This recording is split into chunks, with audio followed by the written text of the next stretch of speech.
Well, and even from like a coaching perspective, right? Yeah. The idea that people would come up to me and be like, "Hey, you're aren't you a coach?" I'm like, "Well, I coach. Like I've that's what I Yes. do. That's not who I am, right? Right. Like I'm still just a guy. This is where my expertise and my knowledge is so I do this as a thing, but I don't. People will treat me like that's the only thing that I do. So every interaction is based around fitnessy stuff. I'm like, Yeah. look, I don't, and I don't say this, to their faces or anything like that. Right. But in my head, I'm like, this is great. I don't really care about what you told me about your workout from today. I've met you for 2 minutes. You Right. know what I mean? Like I have other Yeah. things in my life than the gym, and it's just it's my occupation. Like, Hmm. so I'm always even aware of saying I am a coach because I don't want to get that identity tied into it where now that's where all filters come through fitness when we have conversations.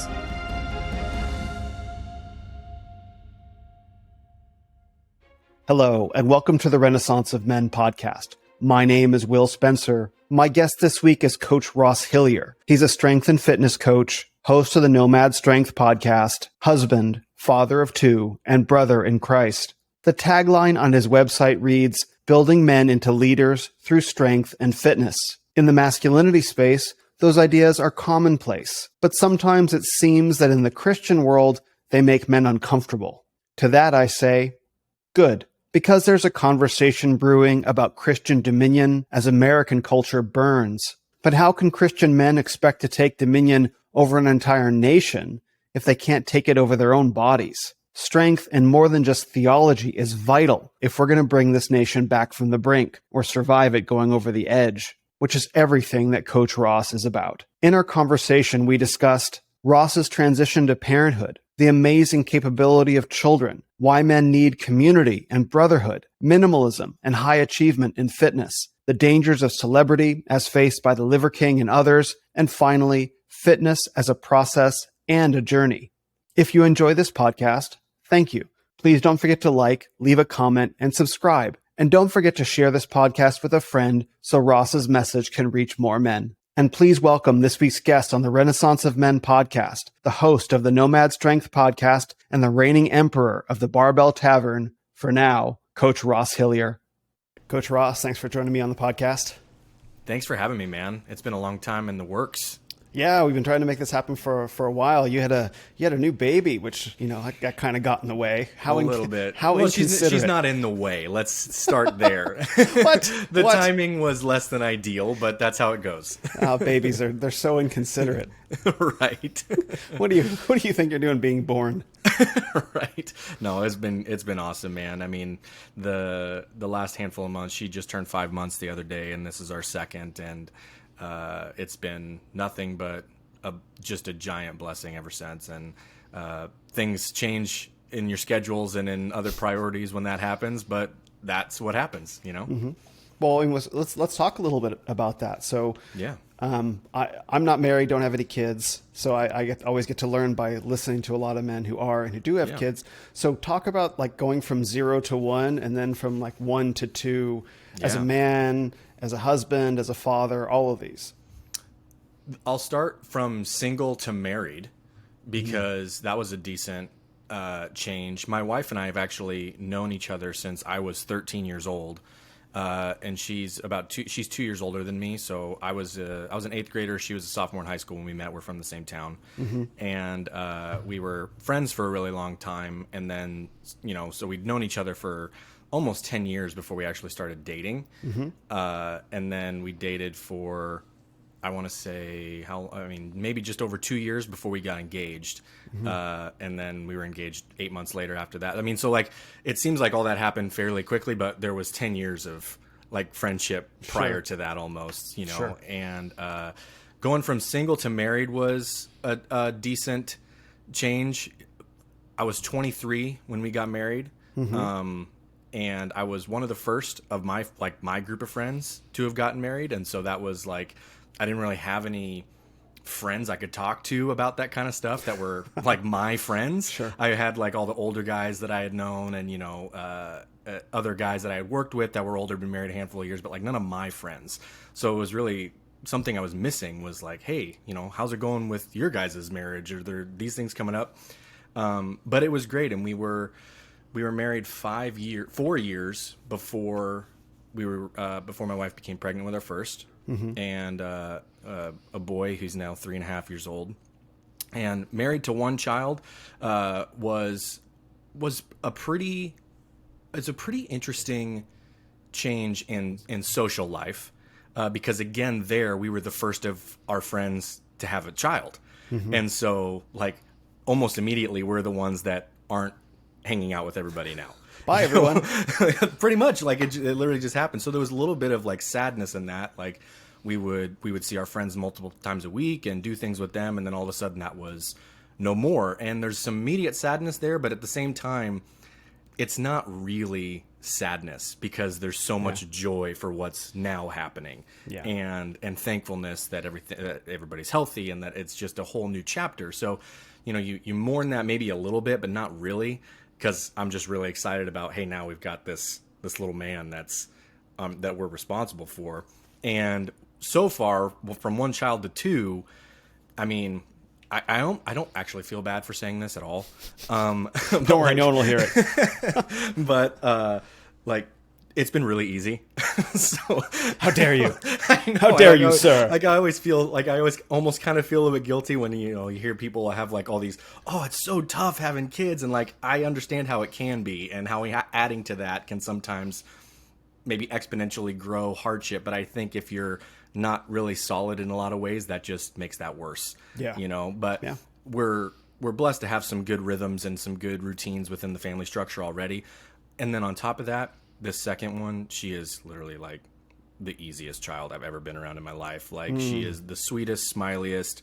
Like even when she wasn't feeling good for a couple weeks over the last month, she was still smiling. And like, I mean, it's like I'm so humbled and blessed by that, but at the same time, I'm just like, this is kind of easy right now with two. I mean, she's only 5 months old, and they don't really do a lot at this point, So I imagine when she's in a year or so, and then we've got a toddler and a 4-year-old, I might be having a different conversation with you at that point. Oh, we'll have to check in then. Yeah, exactly. Let's check in with Ross and see how things are going. Ross, help! No, just kidding. Sending up smoke signals. Yeah, exactly. Well, that's I'm really I'm happy to hear that, because I lived in San Francisco throughout my 20s and a lot of my 30s, and the attitude in San Francisco, which I think is more reflective also of liberal and secular culture, is that children is the death of you, right? I would almost say that those are almost the words that are used, right? That this idea that children is a death that you don't want to experience, and even people who have kids express a sense of resentment about it. Like, oh, I've got to go take care of the kids. It's like children are a burden or something like that, someone has saddled them with the expectation of having kids. And so they better just do the thing. Let me just bring this life into reality. Oh, hey, it's you again. Exactly. And I can understand how making that transition in your early or mid 20s from hanging out with friends and having a great time to being responsible and being a parent can come with some grief attached to it naturally, because it's a life transition. But if you can't actually see and lean into the joy on the other side of that, like, how miserable are you going to be for a while, which reflects secular and liberal culture? Well, and I think too that like we were almost at an advantage doing it earlier, because we only had a few years of that, 20s life or whatever before becoming parents. And so we weren't like what you see so much now, where people are holding off until their mid-30s or whatever to begin having kids, and they've built 15 years to 20 years of like this either party culture or like any of these other things that don't mean anything, but they've built this whole life around it. And when we got married, I was 23, she had just turned 25, and we're building a life. Like, this is the life we're building now, right? Like we did, I came straight out of college. We were engaged 6 months later from when I graduated college. And like that started the building of a life. It wasn't like we were going to go do this other thing for a decade, and then we were thinking about family and quote unquote settling. Like, that never crossed my mind. Yeah, and that's a really good observation, that when you build up 15 years or more of momentum towards this, independent, dual income, no kids kind of lifestyle, it's really hard to let that go, especially because in San Francisco, there was always a new crop of young people coming in to fuel that lifestyle, right? Sure. And so it's always kept seemingly alive and vibrant. There's always another thing to go see and another restaurant to check out and another bar to go to, another nightclub. It's always something. And so letting it go feels like, like the ultimate fear of missing out forever, like eternal FOMO, right? But it's exactly. like, what have you actually missed out on ever? It was the same this year as last. Exactly. And so to actually take in that step in the early 20s when we're supposed to take that step, it makes it so much easier. And I'll tell you now too, the times that I would spend with I don't mean this to say like I don't miss that time, because we had great times hanging out with my friends, but the time now of like just sitting in our living room and watching my 3-year-old be a 3-year-old, like it's hilarious because toddlers are unbelievably funny humans, just naturally and inherently, as they're learning all of these things. But just like that time is so much better and so much more fulfilling than anything I was doing with my friends prior, even though I love our friends, right? Like we still are good friends with all of them. Now all of them have kids and multiple kids. So now we're actually kind of like coming back into friendship together, because now we have this shared thing where like our friends can, or our kids can be friends, and like we're coming back together now as friends after like 4 or 5 years, which is pretty cool. But the times that we just are doing, I've seen it a lot recently, and it actually makes me really happy, is this concept of seek out being boring, like kind of the monotony, the day-to-day stuff that you're building something diligently daily. And you're spending that time like raising children and building a family. Like it looks from the outside pretty monotonous and kind of boring, but like that's the best stuff in the world. Like that we're so attached to like this flashiness and thinking we have to like be doing something and we have to be excited about stuff all the time. Like I'm feeling way more fulfilled in life now than when I was even thinking about chasing that kind of stuff before. Absolutely. And I think social media has made that worse, this idea that we always have to be able to have something to show off or show for it. It's like, look at this cool, awesome thing that I'm doing. And it's like, yeah, great. But the idea that we all have to be chasing that, and that there's something wrong if you're not, that if you're doing the quote, slow, boring thing to actually raise an adult human successfully that will themselves raise additional adult humans, it's the most beautiful thing in the world. Now, it's not exciting, right? Maybe from the outside, it's not always flashy for social media, right? There's nothing really to brag about. When you see like, oh, I saw moral development in my child, it's like, you're not going to take a photo of that. Like, that doesn't make a good Instagram post usually. No, but exactly. It's like, I think it's the shallowness and the superficiality of culture in a way that it's like, oh, if you can't show it off, does it really exist? Right. Exactly. And again, like those times, while they may not be exciting, right? Like quote unquote exciting, or you may not see like from the outside, why is this such a big deal? I'll tell you right now, in 15 years, when you look at my son and my daughter, like you're going to see it then, and it's going to be pretty cool. You know what I mean? Yeah. And I was actually, to that point, I was thinking recently that, the difference, the gap between the children of homeschool Christian parents, ungenetically altered, let's say, with with time. I want to keep my podcast. No, just kidding. At this point, no one cares. But it's all coming out anyway.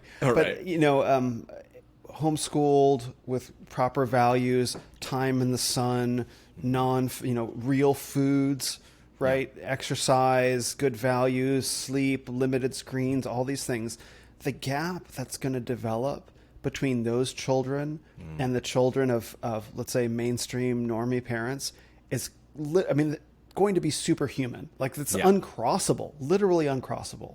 Yeah, there's a distance that will be developing, like you said, a gap that and it will become very evident at early ages too. Even by the time school age happens, like you're gonna see a lot of differences, and then that's just gonna keep widening the older the older the kids get. It's going to be pretty fascinating to see over the next, especially in the school age years, like while our kids are at home. I mean, it's something I'm incredibly excited about because I already see this potential in my son, obviously, because he's, the other one's 5 months old. Like I said, she doesn't do much yet, but the personality and like the character traits that I'm seeing develop in my son, I was making a joke, and I say joke, like it's half a joke, Right.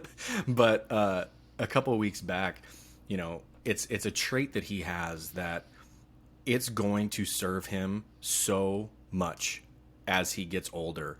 But right now, but I'm trying really hard. So I'm trying really hard to not squash this trait, right? Because it can be very difficult as a parent. My son is the most stubborn human that maybe has ever existed on planet Earth. And Obviously gets that from his mother. Obviously gets that. And so, but I know how important and useful that trait is going to be for him as he gets older and becomes a man. So I'm really doing my best to like not squash this in him now by just constantly getting on him about, hey, you're really just not listening to me right now, and you're just doing all these things that you want to do because I told you to do it, so you don't want to do it because I said it. But if you were to choose this on your own, it's that kind of thing, right? Yes. And so and that's such a independent person trait. Like he is going to be so self-reliant when he gets older and have such strong belief in himself and his abilities. It's amazing. So I'm really, like I said, doing my best to not squash that right now. But it's one of those things where I'm seeing all of this come up in him now, and it's so cool to see like all these little different personality things pop up. You're like, oh, that's definitely your mother, or that's definitely me. Like, some of them you're like, sorry, man, that you got that from me. Like, I'm My bad. Exactly. Not much I could do there. That's what all the fathers I know have said. Like Tanner Guzzi talks a lot about how children will really show you what your shadows are, not just in the process of parenting, but also seeing them in your offspring. Yes. And but then also your good qualities as well. Like I've talked often on the podcast about how I was living in New Zealand before I moved back to the United States in 2020, just before COVID hit. Like I got back into Phoenix just before it all went down. And while I was there, I was looking to marry this woman, and we never actually got engaged, but that's the direction I thought things were heading. And she had four young daughters who I absolutely loved, and we're still in touch. So everything's cool. I wish them Christmas and stuff. But I was going to be a stepfather, and there was something very appealing about that. But I had never actually given much thought to the difference between being a stepfather, and no disrespect to any stepfathers at all. Like it's a beautiful calling. The difference between that and being a father and seeing your own nature reflected to you and children. And once I got that, I was like, oh wow, that's a thing. I'd never really thought about it before. Yeah, it is. And with the two that we have, like with the older one specifically, it's funny because he is in physical features spitting image of my wife, but he acts just like I do. And the other one is the spitting image of me. And so I'm hoping that she's going to act just like her mother did as a child, who was just like this saintly, quiet, beautiful little girl. And but it's like you said, you see these things that come up out of nowhere, really. And it's like, wow, I didn't even know at this age, like they were capable of this kind of thought process, right? Like I'm learning how smart children actually are, and they're not generally treated as being these actually capable, smart little humans. We tend to think, the children, they don't know anything. They need their hand held at every point through life. But that's only true to a point. They are capable of so much more than people in modern era really give them credit for. I always think like back to, 150 plus years ago, I think it was maybe in the Civil War, there was like a kid who had worked his way up to be like a captain of a unit in the Civil War, and he was like 14 years old. Oh yeah, I believe and, it. You know what I mean? And so like there's that kind of thing where he didn't just was like this little handheld, breastfed till he was 11 child, and then they threw him in the army and he was a captain in 3 years. Like that kid was growing up and was developing those traits from the time he was a toddler. And by the time he was, because we've put off adulthood more and more and more and more over the course of the last century, where, now it's literally like, I don't know, you can be like 30 years old and still be on your parents' health insurance or something like that. Like whatever the number is, late 20s, I think. And that 25, stuff is 26 at something least. like that. I mean, it's just ridiculous. Yeah. Like we're at every point telling people not to have real adult responsibilities and go be adults that have critical, and that's part of it too, is like they don't want actually more people thinking, right?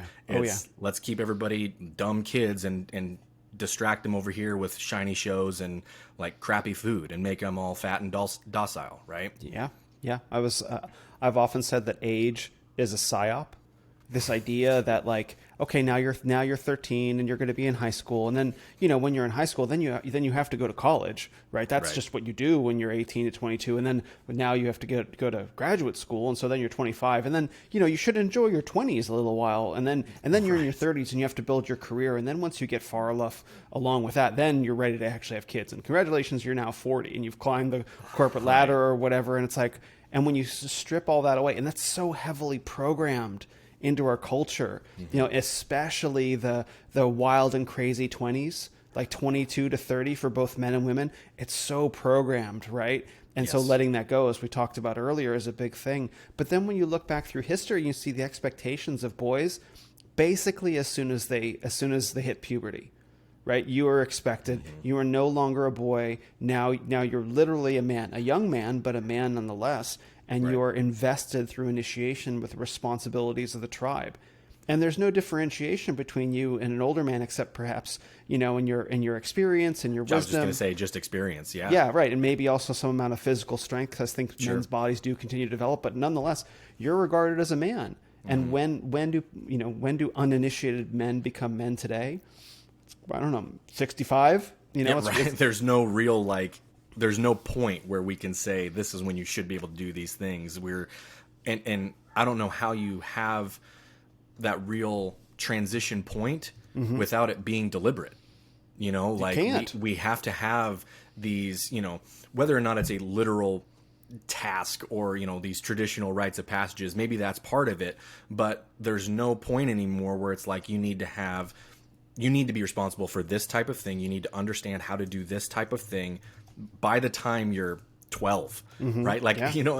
It can't be, I'm going to just coast until, like you said, I'm out of college and I'm 24 now or whatever after a master's. And it's like, now I just am thrown out into the wilderness and I don't know how to do anything. Like, I have no discernible skills. I have no ability to connect with people. And outside of whatever the little black mirror I'm connecting through there, like there's no face-to-face communication skills. And so it makes a lot of sense when you see how things have been in the last 10 to 15 years, that's the result of a lot of this. There was a really cool book by Luther Standing Bear called The Way of the Spotted Eagle. Land of the Spotted Eagle, excuse me. That will be in the show notes. Land of Luther. Land of the Spotted Eagle. Luther Standing Bear is the author. He was one of the last chiefs of the Lakota tribes in the northern central northern part of the states. And the whole book is really about the civil workings of the Lakota Sioux Indian tribes. And how they raised children and stuff. And it was really fascinating to read, kind of what you're talking about. By the time, so first of all, they believed that no parent should have children closer than 5 years apart, because they needed to do a certain amount of teaching uninterrupted with a child for 5 years before they graduated that child to go further into whatever they're going to learn, right? So, and if it was on a nomadic tribe-based lifestyle, I can understand that. And can't grow outside of your ability to produce food to feed people. Yep. And if you were a boy, by the time when you turn 4, you're given a little reed bow and arrow, like one made out of reeds and stuff that you can just start practicing with when they're 4 years old. Like you're ingraining in this the importance of what this skill is. And by the time I think when they turn 6, they're literally turned over to the teenage boys. Like, you're going to go with them now, and they're going to basically who raises you out. You're learning how to hunt, you're learning how to fish, you're learning how to build shelters, you're learning how to fight, from the older teenage boys. And from the time they're 6 until they're one of the teenage boys. And it's really like the whole civil workings of this were fascinating to read because of the specific roles that they had for everybody. And you essentially only had like 3 roles that you could serve as a man and a child. Like you were either a hunter, a warrior, and that was really the only 2. And then he makes kind of the joke. He's like, or you're the magic man, but nobody was ever a magic man. There's like one of those guys. Yeah, there's like one of those every couple generations, you know? And so you're literally either a hunter or a warrior. So you start learning how to do those things from the time you're 4 years old. And like that is crazy. I mean, like we think of that now. Like, can you imagine training kids how to be like soldiers in the army when they're 4-year-olds? Like what the reaction would be if that was a practice that people had caught on to. Like it would, like, I can't even, the world would, like the internet would break if they found out like there was a group of people who were training kids to be soldiers with guns at 4 years old. Right. Yeah. Like it's crazy to think about, but that's what it was. Have you seen that video of that little girl? Like she's a little girl. She can't be any older than 7, at the oldest, just dual wielding some guns, I think. Yes, I have seen that one. Yeah. It's like, yeah. I mean, I think what's so fascinating about that idea is that those boys, they grow up in their family, their mother and their father, but then they immediately become part of a larger fraternity of men. Yes. Yep. Like that's the thing, is you graduate from the world of, it's not necessarily just going from the world of the mother into the world of the father, which is the thing, but it's going from the world of the family into the world of men and say producing, you're hunting, your actual goal is to accomplish something on behalf of the tribe, right? That is independently developed. And I think working in corporate America, the corporate beast just kind of lumbers along and produces money for everybody. And there's a very different mentality between that and entrepreneurship. Like, no, you have to go kill something if you want to eat, right? And so boys used to get that in this tribal kind of mentality. There's no corporate food production, right? And so it kills the competitiveness. Yeah. Well, that's a great point too, because the boys are competing with each other, I'd imagine too. Yeah, well, and just then that inner competitiveness, like I have to do this thing to survive. Like that inner drive that is developing from competing with others. Like I'm trying to be the best here because I'm going to be the one that is providing, like literally providing an animal or whatever for us to survive on. Like it's not just this hobby that I'm trying to get good at. Like our survival as a unit literally depends on us being successful. And I think that's also the way a man would think about it. I think a boy would be thinking about it like wanting esteem from his brothers. That's what he really, I think that's probably the more immediate need, is like to be regarded highly in a community of other men for excellence and performance.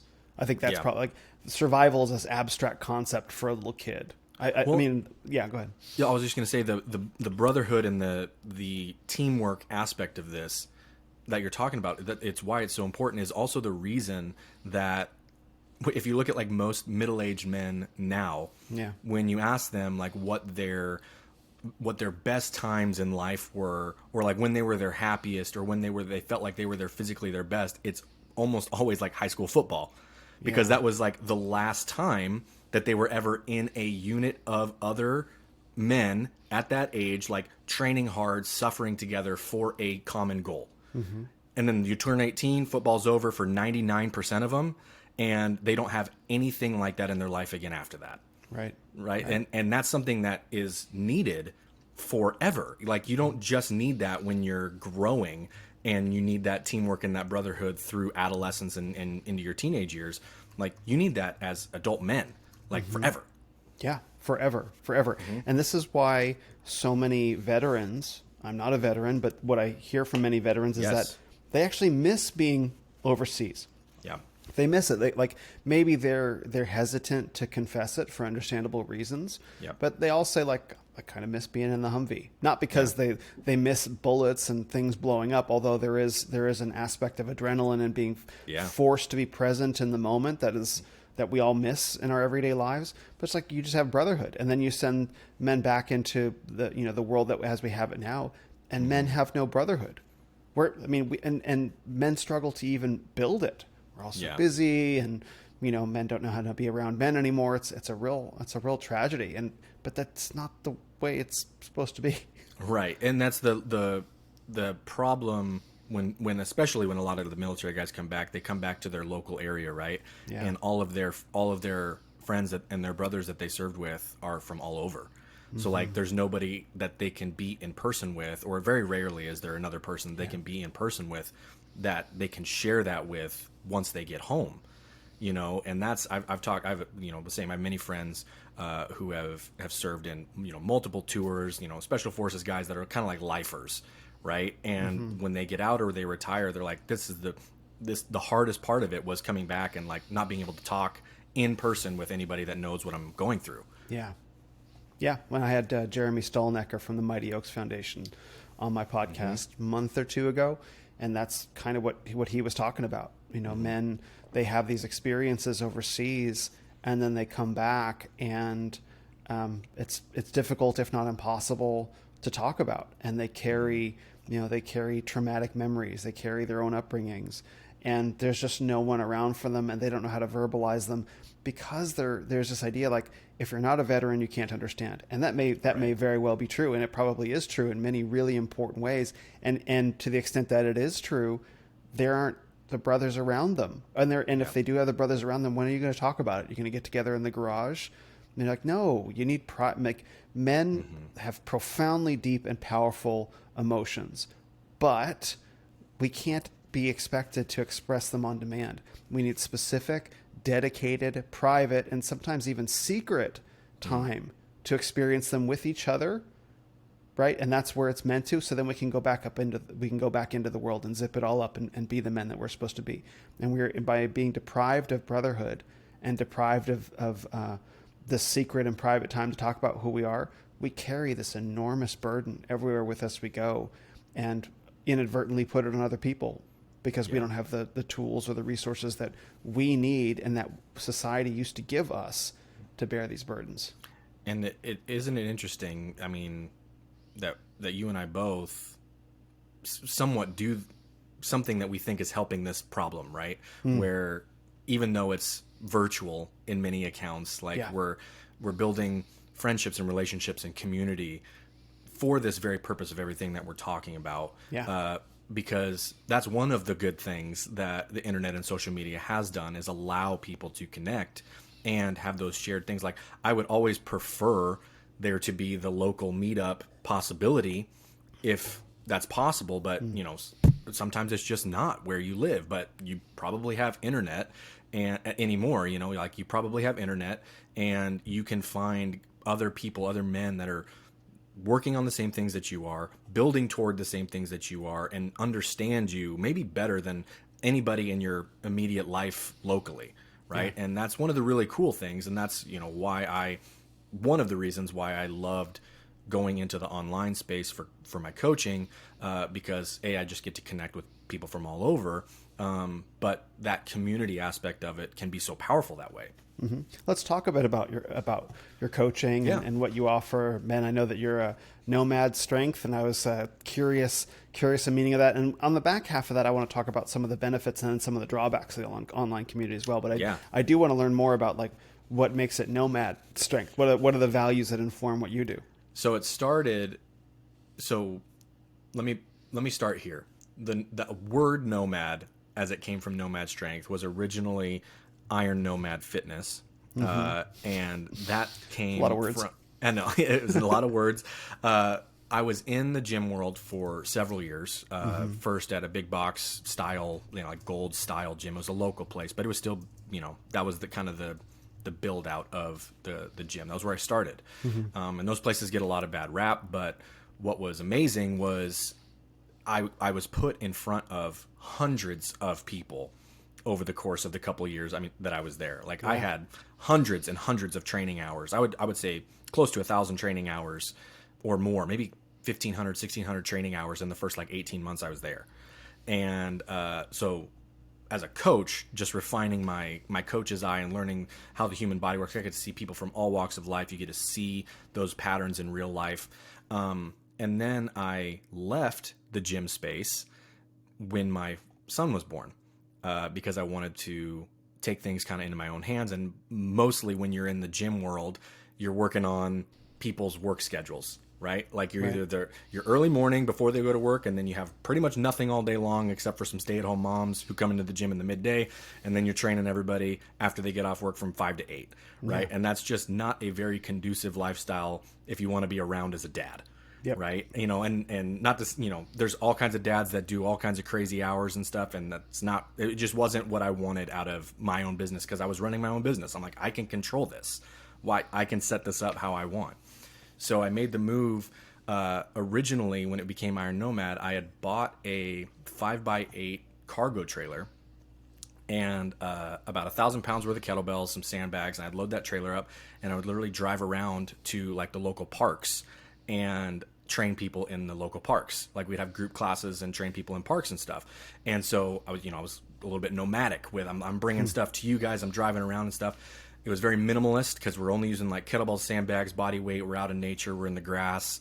There was this kind of ancestral component to this that I really enjoyed. And I had come from sports performance. I was an athlete in college. I had done CrossFit, Olympic weightlifting. And then I had found kettlebells, and I'm like, there's something here that I really enjoy. There's a freedom to the kettlebell that you don't get in a lot of other training modalities, because you can literally load 2 of them up in your car always, and no matter where you are, you can bang out a workout and have great training results. And so this concept of minimalist training, what's the most I could do with the least amount of stuff, and how can I do this and still get great training results? And so this idea of Nomad Strength kind of just really it blossomed out of that, where at the same time we had bought this house that we're currently in, and it's a cottage style home, 750 square feet. It's 2 bedroom, 1 bathroom, and now there's 4 of us, and a golden retriever the size of a teenager that live in this house. And so everything in our lives was kind of downsizing at this point, and we're like, how can we really get rid of stuff? It's like, how do we get rid of all this kind of clutter and stuff, and really just work on being with each other and live this material less life as best we can. And the training really kind of came out of necessity, because I'm like, I have these kettlebells, and they're going to be here in my patio, in my garage, in my shed, and it's like, I don't want to go buy $10,000 home gym and have all of this stuff again, right? And I want to have just a handful of things that I can still get, and it kind of just all it all blended in together at the same time. Like pretty much all of my clothes fit into this like 2-drawer table side thing right by our bed, with the exception of a handful of things I got to hang up. Like that's it. Yeah. And so this idea of minimalist training, minimalist fitness really kind of took its own meaning for me personally. And so that's how I wanted to start training people, because I had found great success training. Like I don't need to be under the fluorescent lights listening to crappy music around people that don't actually train. You know what I mean? Yeah. Like I can go out in the sun, barefoot in my yard, put on whatever music I want to listen to, and train as hard as I want, and I feel great afterwards. And so that was how that started when I moved online. And I'm like, I'm going to write some programs and bring my coaching into the group model, which is mostly what I do now. Like I have a group training program where it's like a templated program that I write workouts weekly that the group of guys follow. We do weekly coaching calls where everybody catches me up on their training for the week. We have like a book club that we do as a member of that. We do like all these other things that, build that community like we've been talking about. We're all, most of the guys in there have been training with me for over 18 months. And when in the coaching world, like that kind of retention is pretty good. Like a lot of times you don't get clients to stay on that long. It's 6 months to a year, and then they're moving on. And that's just the average. That's not to say like people are bad coaches, so that's why it happens. That's just how it goes. Like you gain clients, you lose clients. I do some one-on-one. I'm picky about that because that takes a lot more time on my end. So it's got to be the right person. It's got to be the right situation. I got to know that they're going to be worth it for me, and that it's going to be a good fit. I've got like an intro program called Foundations. That's like an 8-week course that kind of is my onboarding program that I bring everybody into. Like, here's the basics of everything that I believe in nutrition and recovery and breath work and training and goal setting and all of this stuff. We go over all of this in this 8-week program, and then you're kind of graduating into all of the other options that are available. But everything in the training is derived from that minimalist approach. Like everything I program can be done with like 1 or 2 kettlebells, if that's all you have. And so the scalability of it is really nice. Especially I get a lot of guys that are like traveling for their job all the time, and so basically like working out in hotel gyms. Yep. Like there's nothing here except for a few heavy dumbbells. I'm like, perfect, that's all you need, right? And so it's more of like that concept of minimum effective dose.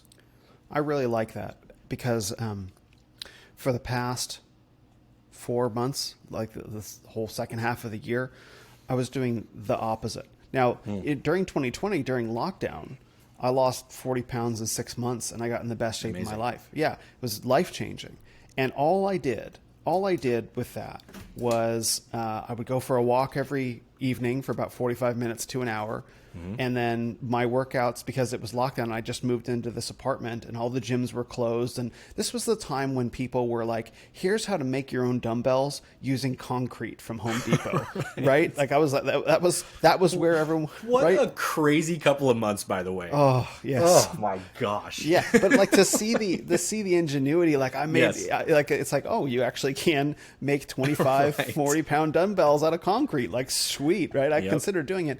But all I was doing was like yoga, right? And I had some TRX straps that I would, plug into my door, and I would do pull-ups, right? And then occasionally I would do like agility drills in a park, like sprints and stuff like that. And that was it. And I did that for 6 months before the gyms even opened. In July, I started going to my boxing gym. They had been open like speakeasy style the whole time, right? But I didn't know because I love it. And it's like, and I did so little, and I had such incredible progress. Now, like obviously, I didn't look like The Rock or anything like that, but I still looked better than I ever had in my entire life. Yeah. And then since then, I've been working, I've been traveling a lot, and I've gotten away from that. So this fall, I wanted to get in shape again, and I signed on with someone, and his response was do more. So I'm like, okay, I'll try and do everything. Like 3,500 calories, like super high intensity, conditioning workouts and weights and stuff. And like it took me less than 2 months, and I burned myself out. And I did that. I've done that at that point. Toast. I did that over and over again from September through December. Now this was also when my podcast and my coaching and all the other things going on, like my business exploded as well. So I was trying to lead essentially 2 lives at once. I wasn't sleeping, and what I discovered is like, why I'm working my ass off, everything that I'm doing. Why am I gaining weight in the wrong way? And it was because like when I really learned the importance of like, cortisol and all this different stuff. Stress levels and probably crappy sleep and everything else that goes with that. Yeah. So you're talking about doing less and minimalism and minimal effective dose. And it's like, that's the thing that I've finally gotten my way back to. It's like, wait a minute. Yeah. Can I just not kill myself over this, please? Right. Right? Yeah. Like, can I just care for myself in an important way? Well, and I think a lot of people really get confused around training because of that more is better kind of idea that's really popular, right? And it does work for some guys. It does. Right. Increase volume, increase intensity, depending on where you are and what you need out of training, and and your capacity to handle it. Like I know guys that are just the same, right? But there's this, like you got to know yourself, and if you don't know yourself, you need to have somebody who can see those things in you, right? Like as a coach who knows like this isn't working. Like I had this sort of like, I can't remember which general it was in Revolution, where like I need to see the whites of your eyes every day. So I know like if you're tanked and you didn't sleep and we have 90% two rep max deadlifts today followed by a brutal conditioning session, like we're not doing that. If you walk in and I can tell, maybe you broke up with your girlfriend, you got fired, or you just slept like crap and your whole nervous system is shot, you're like, that's going to do the opposite of help you right now. Yeah. And a lot of people are just like, this is what the program says, so I just have to do this no matter what. And there is a level of working through stuff that like, I just need to get this done type of thing. There's actually very good benefit to that, right? Because especially at the beginning, our bodies and our minds will purposefully lie to us, right? It's like, ooh, I didn't sleep very good last night. I'm just going to take it easy today. And like, no, you walked in, you slept fine. Like, you got to find this balance, right? But I can tell when I see somebody, I'm like, you're not moving great. I can tell just by looking at you, you're totally gassed. Like this could injure you today, and that approach. And so what actually ends up helping people more is let's do a little bit less, make it maybe a little bit more intense for maybe 40 minutes, but let's increase your non-exercise activity throughout the day. Like let's just walk more. Like go for 3 or 4 10 to 15 minute walks throughout your day. Stand up when you are working. Like if you're taking a work call, stand up and walk. Like, I mean, like just the act of moving around and being active outside of training does so much more for people's health than adding 40 minutes to a gym session where I'm trying to kill myself. Yeah. 1,000%, 1,000%. And the thing for me is like the one thing no one has ever accused me of is doing too little. Right. Like that's not Totally. something, right. And so for me, because it's always like 11 or nothing. Right.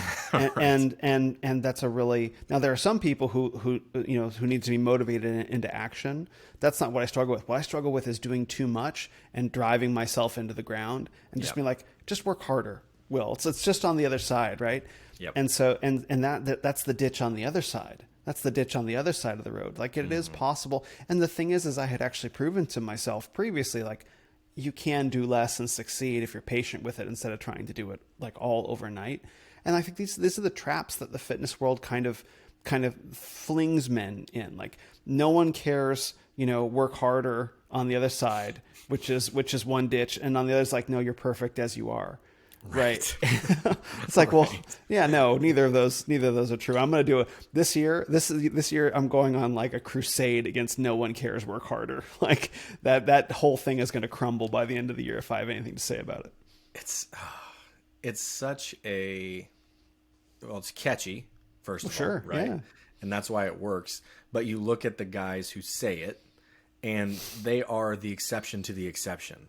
Yeah. Right. Yeah. That's not applicable to anyone. You are not Cam Hanes. Like Cam No. Hanes says, like you're not Cam Hanes. No. And he's not even Cam Hanes. Like I don't like no disrespect to him. I don't know him, but like when it comes to these influencers, all you know is that what goes into and comes through this little screen. You know what they want you to know. Exactly. Well, like Liver King. Liver King is a great example. You got to know exactly what he wanted you to know. Did you know anything else about him? No. And then you found out, it's like, that's a whole thing. And I can't say I'm entirely surprised by that, but I will say this. The guy with the plastic abs does roid? Yeah. And it's pretty, the whole thing since all of that, I've been watching and just not saying anything because I just want to see how it plays out. Yeah. And he's clearly in need of like deep prayer. Christ. Yeah. Exactly. But I will say this, prior to him even getting on Instagram, because he didn't get on Instagram until August of last year, I had been using ancestral supplements for 4 or 5 years. Oh, okay. And I really enjoyed them. And so I was doing it before anybody even knew who a Liver King was, right? Every time I ever had a question about the products, because I would recommend them to clients, I would email, and Brian was who would email me back every time.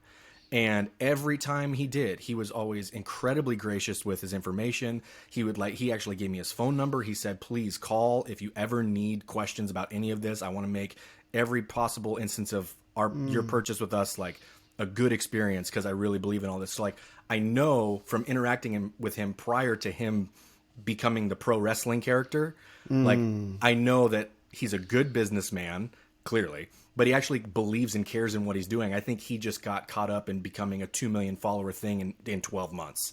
Yeah. And he bought into this character where it's kind of like this is what I believe happened anyways. It's like he put on this character, and it's kind of like the method actor that can't get out of it. Like he just became Liver King at that point. Like he wasn't Brian anymore. Right. And it just kind of got too much for him. And it kind of, once the one lie started, it became really easy to just keep doing it, and then just all compounded until it all came crumbling down. It's just really sad because every prior experience I had with him, and I've told this story once before, but when my wife became pregnant with our most recent, which was just over a year ago, so he'd only been on Instagram for like a month or two, I had good correspondence with him. I emailed him like, hey, my wife is pregnant. I know that there's benefits to having more vitamin A through stuff like this. Like, I know this isn't medical advice, but maybe do you have any recommendations that we can look at? And we hadn't told anybody yet that she was pregnant. And he emailed back and he goes, first of all, I'm so honored that you told me that she's pregnant. He like lists this whole recommendation. He's like, please take all of these to your midwife or your doctor, show them this if they have any input. Like, this is what I would say, but they're the ultimate authority on this for what, and you guys are the ultimate authority on this. And then the coolest part, like, and this is what led me to having more grace for him during all of this. The coolest part was like a month later, after this original email exchange, out of nowhere, he emails me and he says, hey, how's Molly doing? And he's like, he's like, I know you guys got some of this stuff a few weeks ago. I just wanted to check in and see how she's feeling. Have you guys used any of this? Can I help you out with anything, make anything better for your experience? I'm like, that's pretty cool. And that bought some capital with me throughout this whole thing. And so I think he was just lost.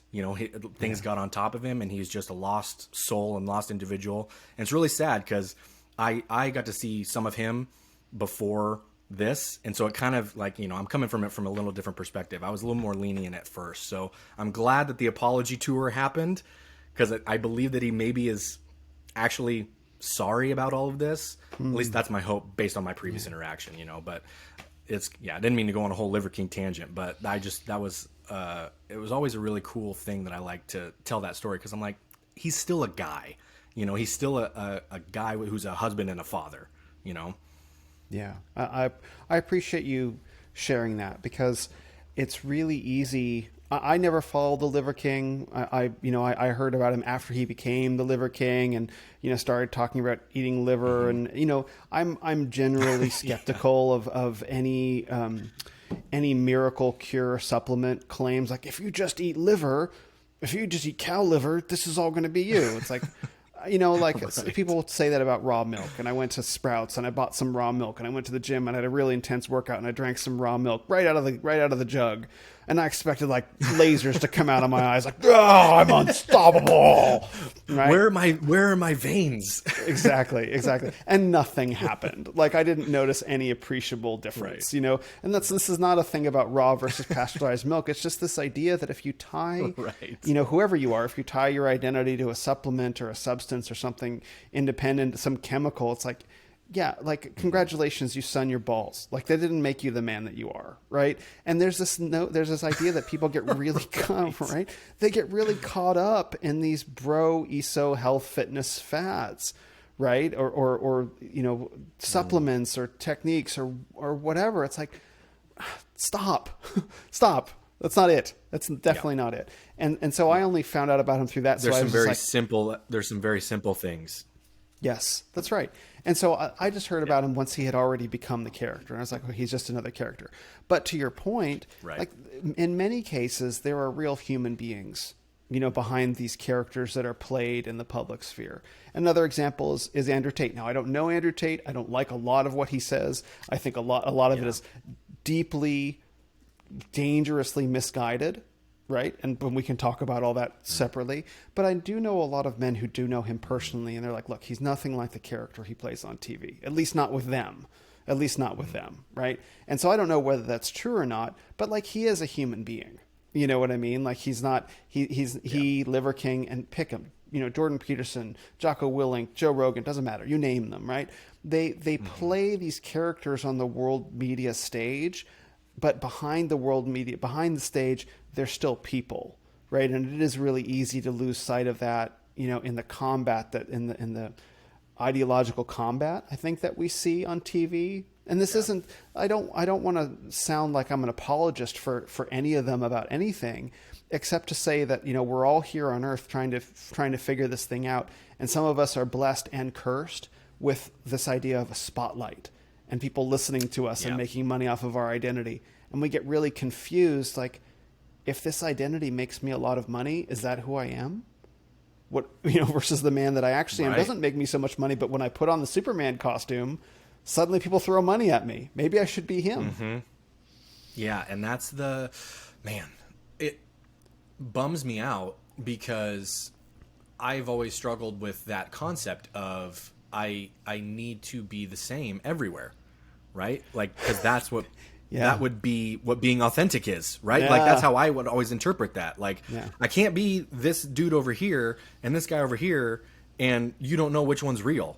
You know, that's just me being an actor, and that's always just a weird paradox that I've struggled with, and a lot of it has led to me not holding back, and not even being careful, but like when I go to share stuff or host a podcast or write an article or whatever it is, I try to make it a point to like, I can't go full like character here. Right. Like I'm not one that's even built up a character to have that's separate from myself, but I don't want there to be the appearance of one. Like I want to, and that's just a writing practice in general, like write how you speak, right? I don't want somebody to read what I've written and be like, this sounds like somebody else wrote this. This doesn't sound like how he talks. I've listened to him on a podcast. He doesn't talk like this, And so that just from a writing practice has been something very helpful for me is like, when I go down to write something, it's like, I'm going to say it. I want to hear myself say it out loud. And if it sounds like me, then I'm like, oh, okay. And then, you adjust for grammatical whatever's because I'm not the best speaker. But it's one of those things where I'm very cognizant of not being two people, Yeah, that's a really great way of putting it. And I reacted when you said that because it spoke to some of my experience. Because there have been a couple moments over the past few months in particular where people have met me and they know me through the podcast, right? Oh, you're the Renaissance of Men guy.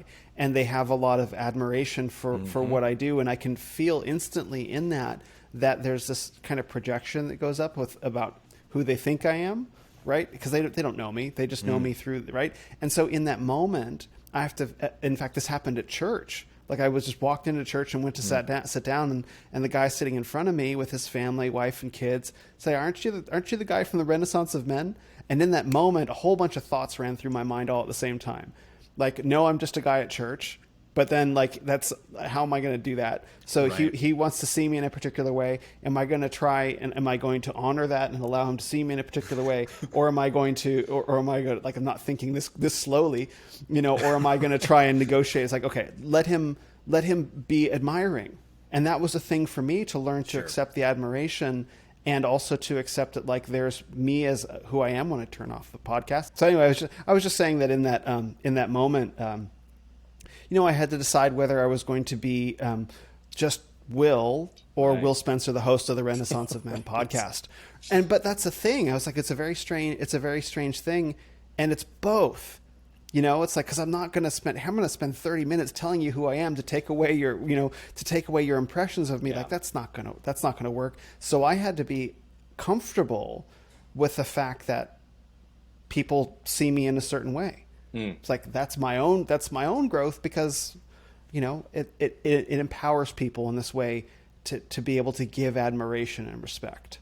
And that's a whole subject. Well, and even from like a coaching perspective, right? Yeah. The idea that people would come up to me and be like, hey, aren't you a coach? I'm like, well, I coach. Like I've that's what I do. That's not who I am. Right. Like I'm still just a guy.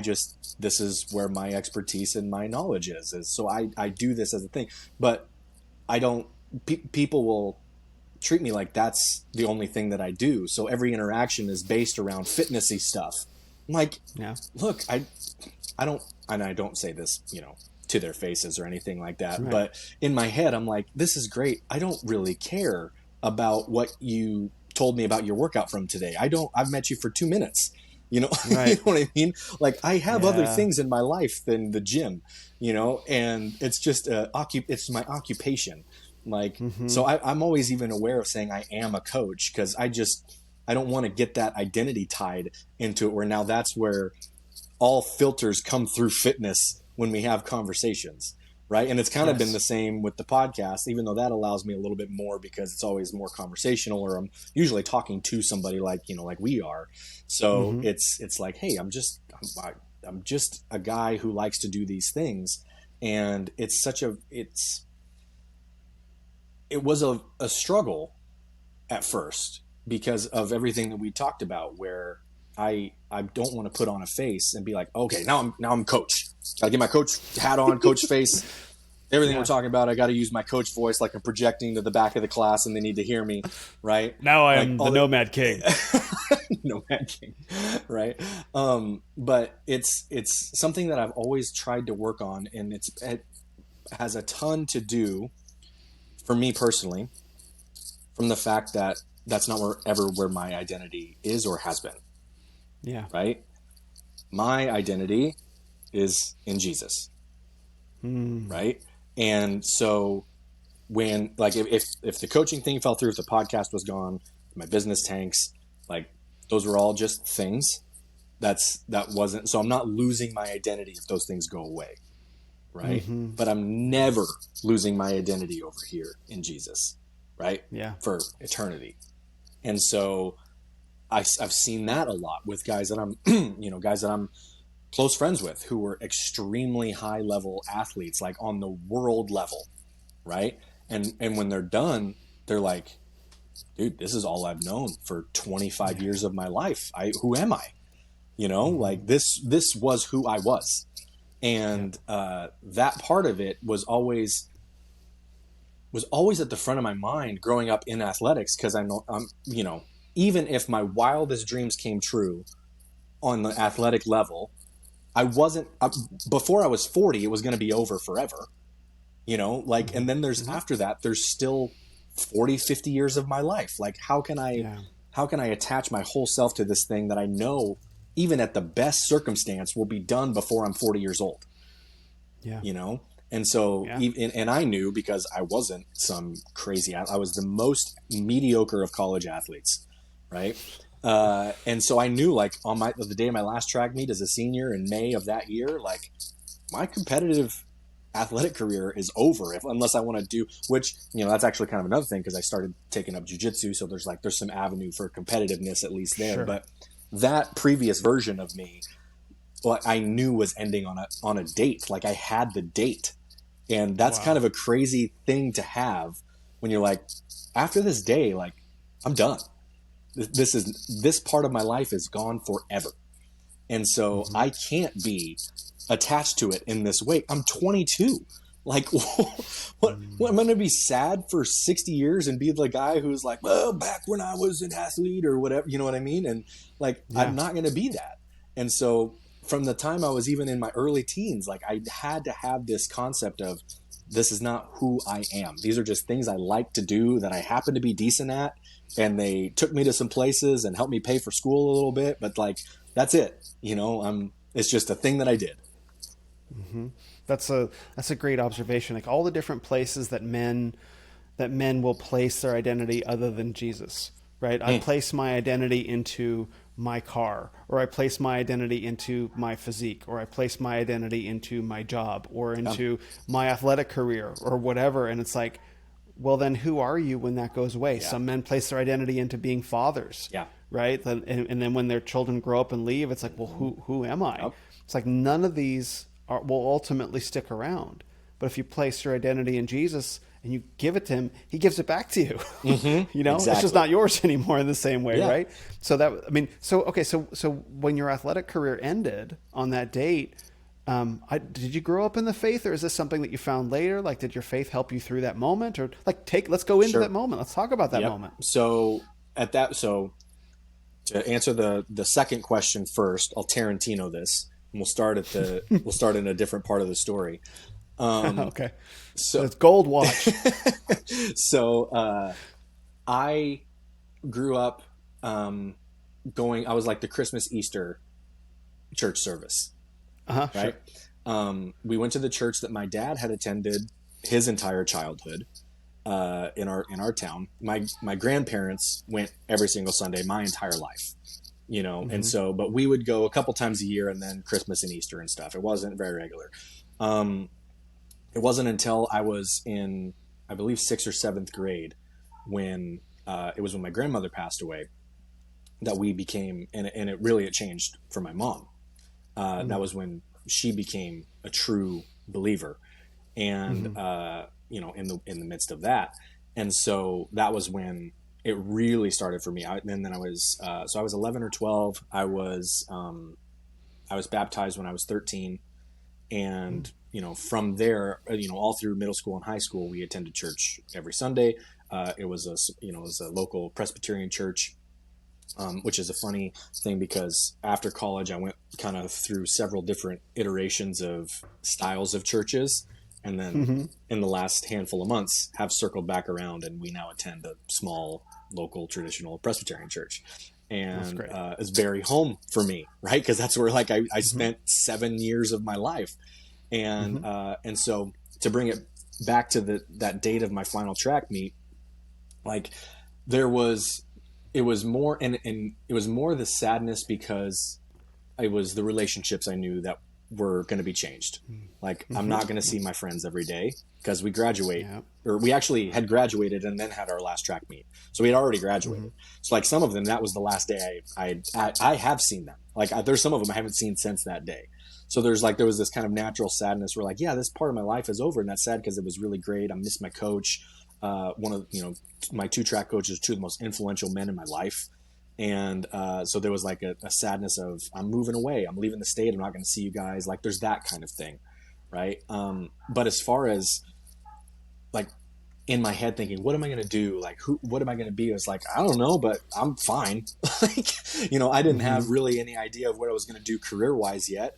Back at the time, I went to college strictly for broadcast radio stuff. That was what I had my internships in. I had internships at the ESPN affiliate in Helena, Montana, which is where I went to college. And then I had another one when I came back home the summer after I graduated. I had a job lined up in the town that we moved to up here in the Boise area to work at a rock radio station as just a tech guy for a while, the entry level job. Right. But it was only part-time and I needed a full-time gig. And that's when I picked up the trainer job. And then that kind of just sparked its own thing. I'd always been lifting weights and training and loved learning about that stuff. And I had a bunch of knowledge there, but it wasn't something I'd ever thought of as a career. And so, but on that day of my last meet, I'm this is kind of fun. I'm sad that I'm going to miss my friends, but I'm fine. The fact that I'm done with this is a bummer because there's that camaraderie aspect we talked about, but there's stuff I got to do. And I know that I'm going to propose to this girl in 6 months. I got to get some stuff lined up, Good point. And so there was that part of it. So I was fine and I felt good. And there was, for me anyways, there wasn't this sense of loss. That's a whole different version of me. I don't know who that guy is or who I am now. I'm still me. I'm I just got to find something else to do, Right. Yeah. We are getting a little bit of that rustling from the microphone, by the way, in the glorious spirit of yours. I'll hold it up right here. That's perfect. It's very intimate now. No, that's a very different position than what a lot of men come from if they don't know who they are, because then they go through a major life shift. They don't know where to properly place their identity. And it becomes not a question of what do I do? And more a question of who am I? Right. Which is that for some men, that can get to crisis. Yeah. That can get to crisis level, right? If you don't know how to swim your versus if you actually have a solid place to root your identity in, an eternal, transcendent place. Yes. Then you don't have to answer the question of who am I? It's I'm redeemed in Christ. It's just a question of figuring out what I'm going to do, which is there are 1,000 different things to do.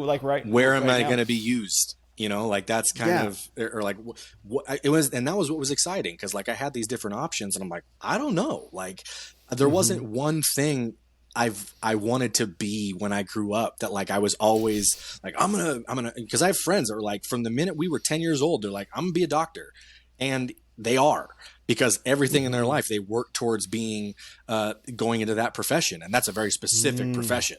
You know what I mean? And so it takes a lot of time and money, and there wasn't anything like that for me. I was the radio sounds cool. I love sports radio. I still listen to sports radio. I'm how fun would it be to be able to watch sports and then talk about it with my friends for a living, And so that was kind of the instigation into that. But then when I got into the gym, I'm man, this is fun. I get to train. I get to essentially get paid to work out, but then I also help see people through these awesome transformations and like help them change their lives. And that was where it kind of is like, okay, there's something here.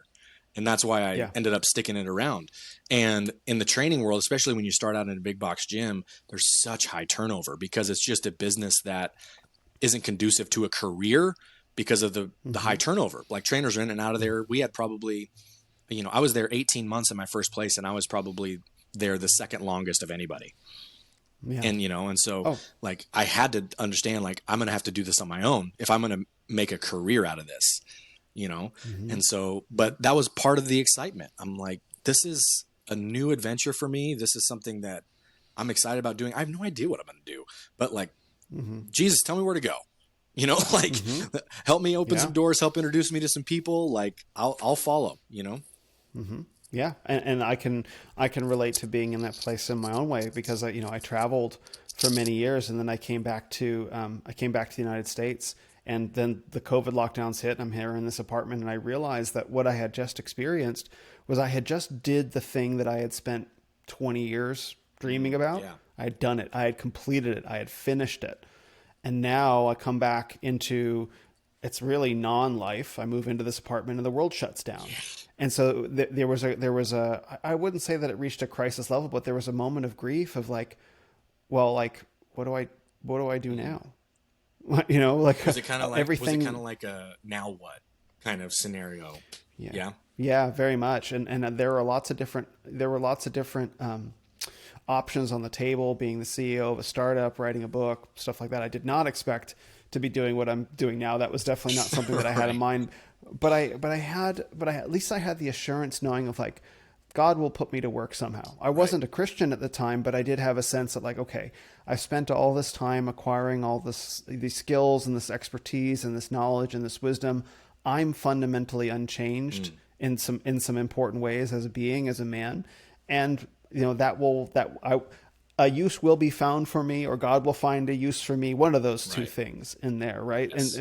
But I had that, but there is this moment in many men's lives, I think, where they go through those transitions, those life transitions of I'm no longer an athlete, right? Or I'm no longer a college student, or man, imagine being a doctor right now and having your whole identity built on top of your, the two letters MD after your name, and then seeing over the past 2 years the total incrimination of your entire industry, right? Like talk about threatening to your identity.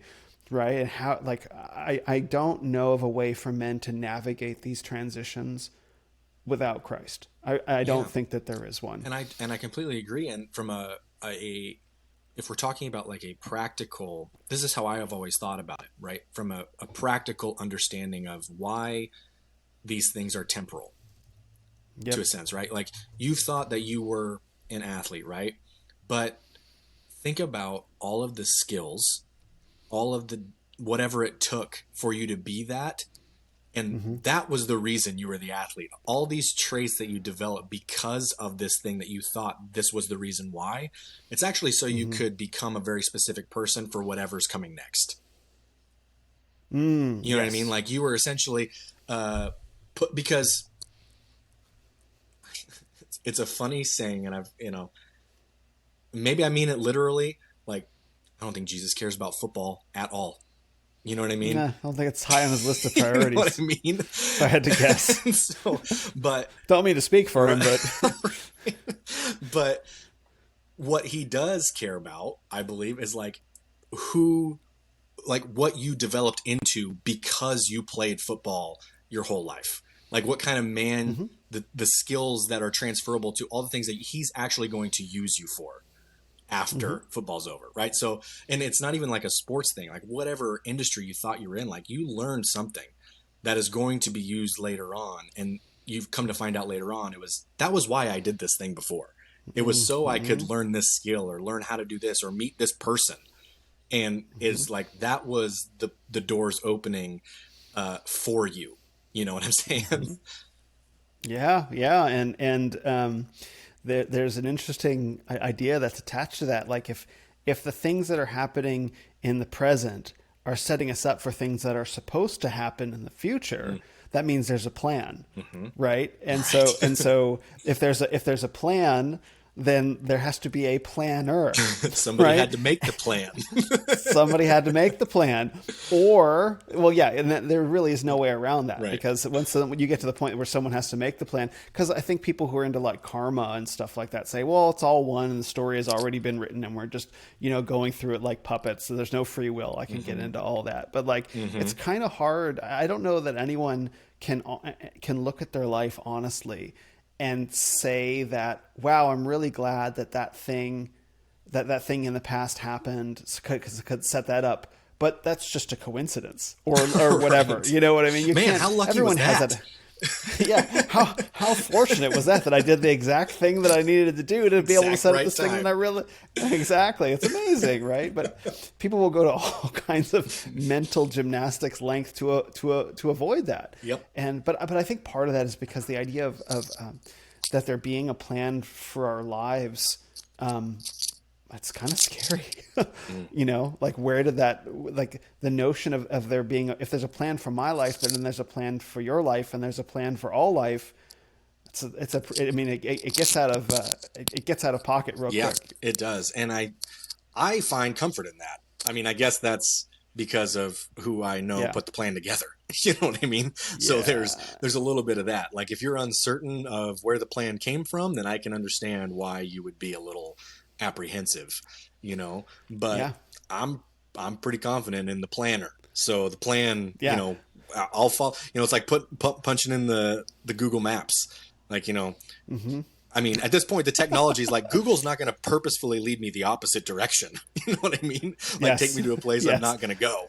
Like we trust that technology to get us where we're going. So it's like, it's because you trust the technology. I trust the person who programmed everything. Well, I trust it's not just that, even it's I trust my relationship with the person who programmed everything. Like I trust that we're in reconciliation with each other. And it's like whatever the plan is, whatever, side streets I end up going down, that if I'm in reconciliation with the planner and there's a love relationship between the two of us, then that must be where I need to go. And that brings me a sense of comfort and peace, versus if I don't trust the planner or we're not in reconciliation, I got no idea. At least I don't have my own. I do trust that it is ultimately for our benefit, right. but I'm not participating, that I'm just kind of brought along for the ride. And I think a lot of men don't like that idea. I'm in control of my life. Well, and it's because all of the motivational everything that we're told is like, you control your destiny, like you decide how to, all this, it's intended to be motivational stuff to get action accomplished. Right. But that plays a part in how you view the rest of the world. And it's like, if you believe that you control everything when you can't, like, then what?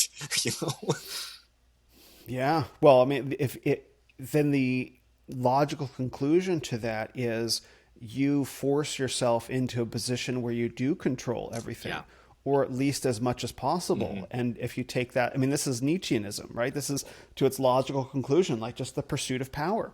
And the thing is, men, whether or not a man actually ever gets there to that level of power, he still feels a compulsion to exert power over everything and everyone in his immediate environment. Right. And this is where you get, the tyrannical kind of husband and the domineering friend, where it's like he just can't simply trust that other people have their own. He must be in control of everything around him, out of the naked pursuit of power. And lots of men do that. That's the point where it's like, it's not enough that I have $100 million. I need 500 million. I need 1 billion. I need to be in the room with the guys making the decisions so that I can have control. And it's like, well, then, and it's also, then you say the wrong thing. It's also like, what is it going to require of me to get to that? And most of the time it's not great stuff. And they will look right past that because of the end destination. Right? Like, whatever, man, whatever I got to do. And that's like the approach. And, souls. Souls. I mean, from a literal sense, like souls be damned in the process. You know what I mean? Yes. Yeah. Oh, that's the thing. In the naked pursuit of power, you just become a slave, right? Like, I'm in the room with all the guys making all the decisions, but I sold my soul to get here. right? And so now you're a slave to the deal that you made. You have no power at all. Zero. Like maybe from the perspective of the world watching you on TV or on their smartphones, you seem powerful, but what compromises did you make to get there with who? And who knows the compromise that you made and has a string that they can use to tug on you whenever you do. Like, are you really powerful if someone's tugging your strings? Yeah. Right? Exactly. It's a big illusion. Exactly. Yeah. So this is the trap that I think many men who appear to be free fall into. CEOs, actors, actresses, all these, influencers, look, I am the master of the universe. It's like, are you really? Right. You're not even the master of your own body. That's right. Right. You're not even the master of your own schedule. Right. Right. So, I mean, it's funny that men get a piece of this. They get a taste of this, and hopefully flip around to actually knowing that just to actually serve righteousness, you're going to serve somebody. Better to serve righteousness. Mm-hmm. Well, I mean, we're told we're either a slave to Christ or a slave to sin. One or the other. Yeah. One or the other. There's no third option. No. You're gonna serve. Well, even if you're not going to serve God, you're going to serve. The only other option is to serve yourself, right? Which is a false and that's God. Just if you can, exactly. The falsest of all gods. And yeah, it's like yourself is the worst God to serve. Petulant and spoiled and bratty and can't do anything. Weak. cannot do anything. Can't create anything. Like it's just. Can't even create a universe. Like it's yeah. Well, we're in the whole realm of the influencer game again, right. Where it's like this notion that like this, that you are this self-contained, self-made, self-instantiated creature who is in control of everything, and it's seductive. It's seductive for men, and it's always wrong. It's always wrong. It's never not been correct. Never been correct. Never been correct. Yeah, it's never not been wrong. No, but Ross, this time we have science. This time we have science, and science says right. Capital S science. Capital S science. Yeah. Well, I mean, this makes me think of what we started talking about at the very beginning, where boys, when they're 6 years old, start hunting, and they learn that they can only accomplish collectively. Right, that they can only achieve in teams, as opposed to launched as individuals onto this individualized kind of sphere, right? Yeah, well, and when you learn in those environments, like hierarchy comes into place. Like not all, like in a group of boys, not all the boys are the same, and not all of them, in one of them is going to be a leader. Right. And it's going to naturally set itself up. It always does. One of them, or maybe a couple of them, are going to be the ones that take charge. And even among the couple, there's going to be one that's like the leader. Right. Mm-hmm. And that's going to be the ones that follow, and then going to be the ones at the bottom. Like that's just how it is every time. And that naturally happens, especially when you're in close quarters or close environment with a consistent group of, if it's boys that we're talking about at that age, or if it's men, like those things naturally happen because they're supposed to naturally happen. Like there's supposed to be a hierarchy there. I think a lot about the Lord of the Rings, about how it's really clear, in the Fellowship of the Ring, that there's a hierarchy. Like Aragorn's the guy in charge. But what you don't see in the Lord of the Rings is you don't see anyone else trying to pretend that they're in charge. Right. Like Boromir doesn't want to be the guy in charge. He just wants the ring. You know what I mean? Like he's the guy he's the most subversive, but he's even hypnotized by the power of evil to defend the people of Gondor, right? So, but there's no power struggle there, And it sort of makes me think that this whole notion in the men's movement, manosphere, quote unquote, about like every man's got to be alpha is the most ridiculous thing, because that's not how we are. And some men don't want to be. Like, why do we all have to be Mr. King Not Alpha? all of them can. Like, it's not even a matter of want. Yes. It's some just aren't, like, that's not in their capacity. And that doesn't make it bad, right? Like, there's somebody's always going to be the owner of a business. and there's always going to be the people that work for that guy.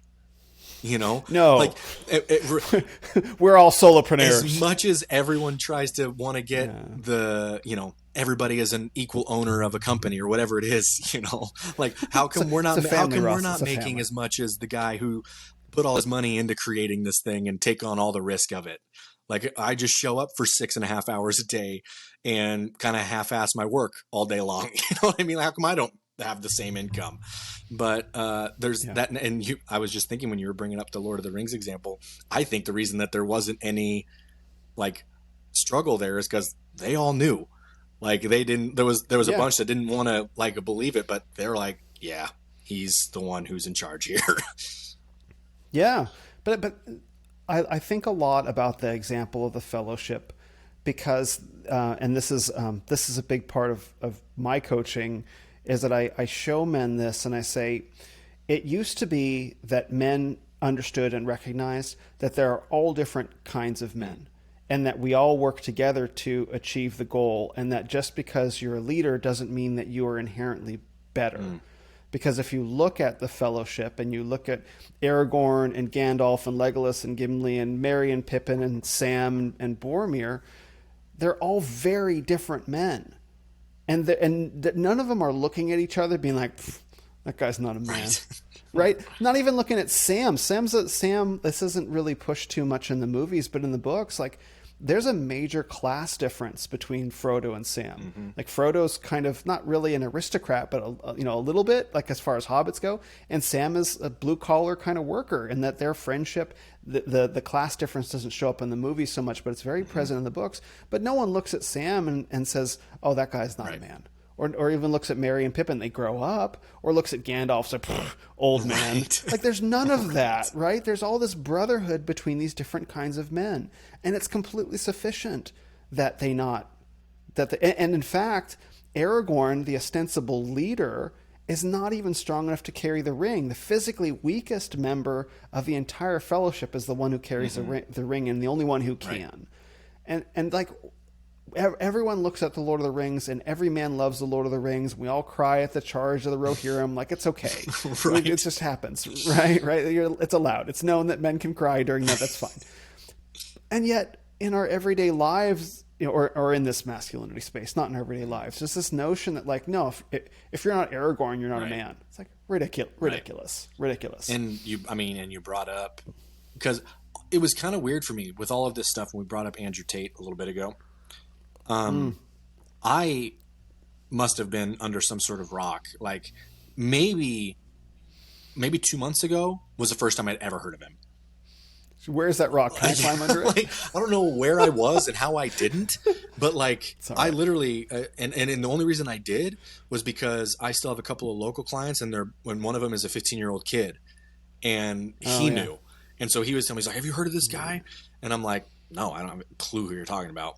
And so, but from what I've gathered in there, I mean, that is kind of what he does. Like everybody needs to be the boss, like you're the king, you're the whatever. Right. And there's several of those guys that are very popular because that's the message that everyone wants to hear, is like it goes back, like they want to be the ones in charge. Everyone wants to have control of themselves or, control of others. And when there's guys out there that are pushing, everybody can be the king, everybody can be everybody can be the president, everybody can be the owner, everybody can do this. It's like, I mean, no, they can't. If everybody is, then nobody is. Right. That's right. Yeah, I call it a cult of personality. Yeah. If you ever start interacting with a masculine content creator and his goal is almost exclusively to turn the people who listen to and consume his content into mini versions of himself, that's called a cult of personality, right? And there's a lot of that. There's a lot of, and I think a lot of men, and this gets back to the Liver King and all that as well. Like the decent guy that he was, and I completely believe you, and that's amazing that you were able to have that interaction with him. That he got lost inside the creation of his own persona and tried to turn everyone into little versions of the little Liver King, more or less. And I think it's also happens a little bit to, like, I love Jordan Peterson, but I think it also happens to him. Like people, he doesn't want to be a cult of, I don't think he wants to do that, but I think he fights against that. And ultimately, I think it's really reflective of men's need for fathers. It's like to not get that, like, I don't know who I am because my father never blessed me with becoming the man that I am. So I'm going to try and become like the most masculine guy I can spot. It's this warped instinct, right?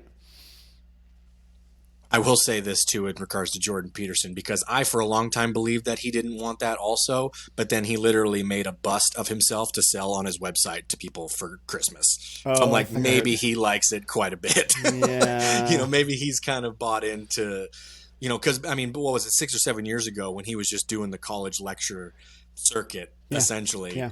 I mean, it was unbelievable. And what he was saying was exactly what needed to be said by a lot of men who had never heard it in their lives, And but it's the same thing. Like I saw, because it was a couple weeks ago. Like I was like, this can't be real, right? Like he doesn't have a marble bust of himself as a thing you can buy on your website to put in your home. Like that's a little, even for me, that's a little, or even for him, I'm like, that's a little out there.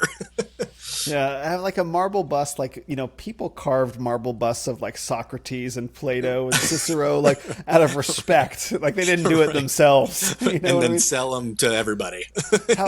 How big was the bust? It was quite it's small. like the size of like a desk lamp or something. I mean, it's not big. No. Yeah, it was that big? It's probably like 18 inches tall, like maybe 12, 18 inches tall or something like that. It's not small. Like it's something that like you would put on your shelf and be like, everybody be like, wow, that's kind of wild. Okay, I saw that and I thought it was like a figurine size, like, no bigger than 4 or 5 inches tall, like just something you'd put casually on the shelf. An 18-inch bust of yourself? Like, are you that? No way. Like I have this little desk lamp right next to me. And I'm pretty sure it's, I mean, like from what I had seen it next to things, I think it's roughly, maybe between 12 and 18. I mean, it's not, like I said, it's not small. It's not like a little bobblehead size type of thing. That's a large thing. Like, yeah. And they were not cheap either. Oh, because I saw that, and because I saw that, and I didn't pay attention to the size of it. I looked at it, and from the photography, the quick photo that I looked at, I thought maybe it was 4 or 5 inches tall, like just a little tiny decorative thing, like a joke almost. Like that's. Fair. I mean, just because the picture that I had seen, it was like sitting on a desk next to other things, like for a frame of reference. And so, like, okay. I'm looking at him like that's not a small item.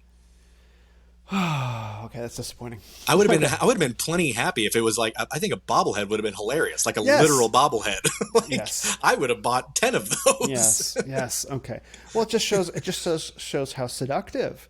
It shows how seductive. If your identity is in yourself, is in your accomplishments, is in your works, is in your own mind, the performance of your own mind, you will lose yourself in that identity. Yes. You'll lose touch with who you are as a human being and mistake the image for reality. But again, if you put your identity in Christ, it's like, hey, yeah, no, I'm not going to lose my sense of identity because I like this one better.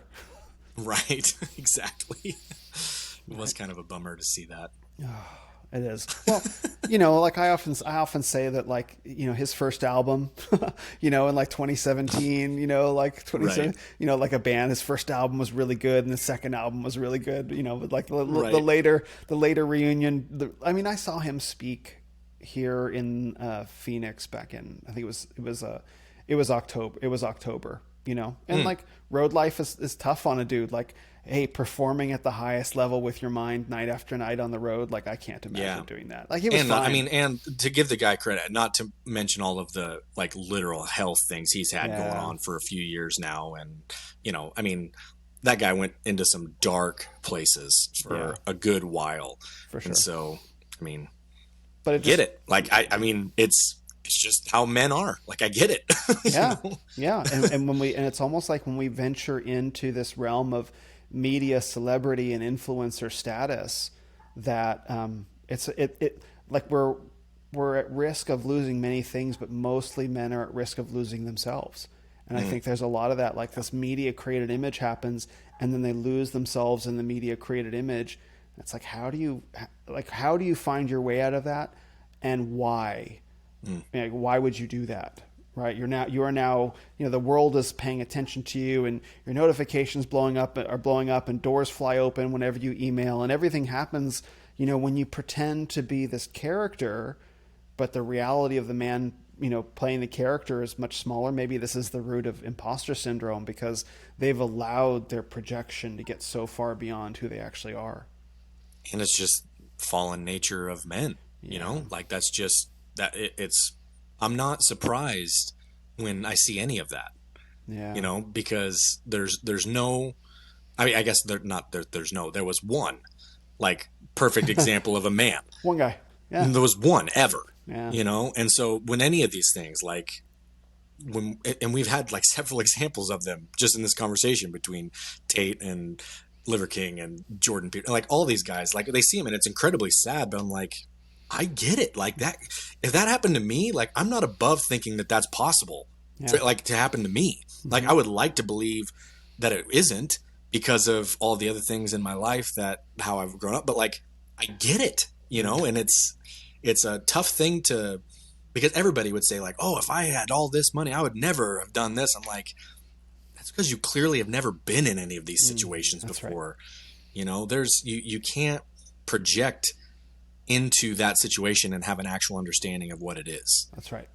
So when I see like these, everything crumble down around celebrities or athletes or like, guys that have reached these, what we would consider the pinnacles, I'm just not surprised. Yeah. Like it was going to happen. It had to have happened.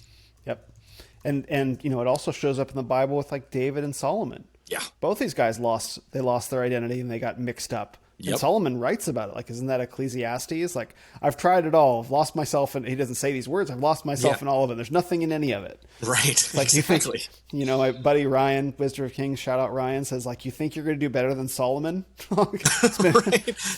Literally the wisest man to have ever lived. Yeah, exactly. And David, he had it all, including love and fellowship with God. Yep. And even he chose Bathsheba, over righteousness. Yep. It's like there's something deeply sinful and fallen in us and human beings. If the best example, a man after my own heart, God says about David, if even the best man in history, like other than Jesus, right, is susceptible to these temptations, what does that say about you as a man? Yeah. Like you listening, you, right? It reminds me of, I'm pretty sure it was Paul Washer. So this is going to be an incredibly uplifting statement. Here we go. But I think he said, I'll paraphrase because I can't remember the exact wording, but it was something like, if God were to judge me in my single best millisecond of my life, it would only earn me hell. Paul. Was he crying or yelling when he said it?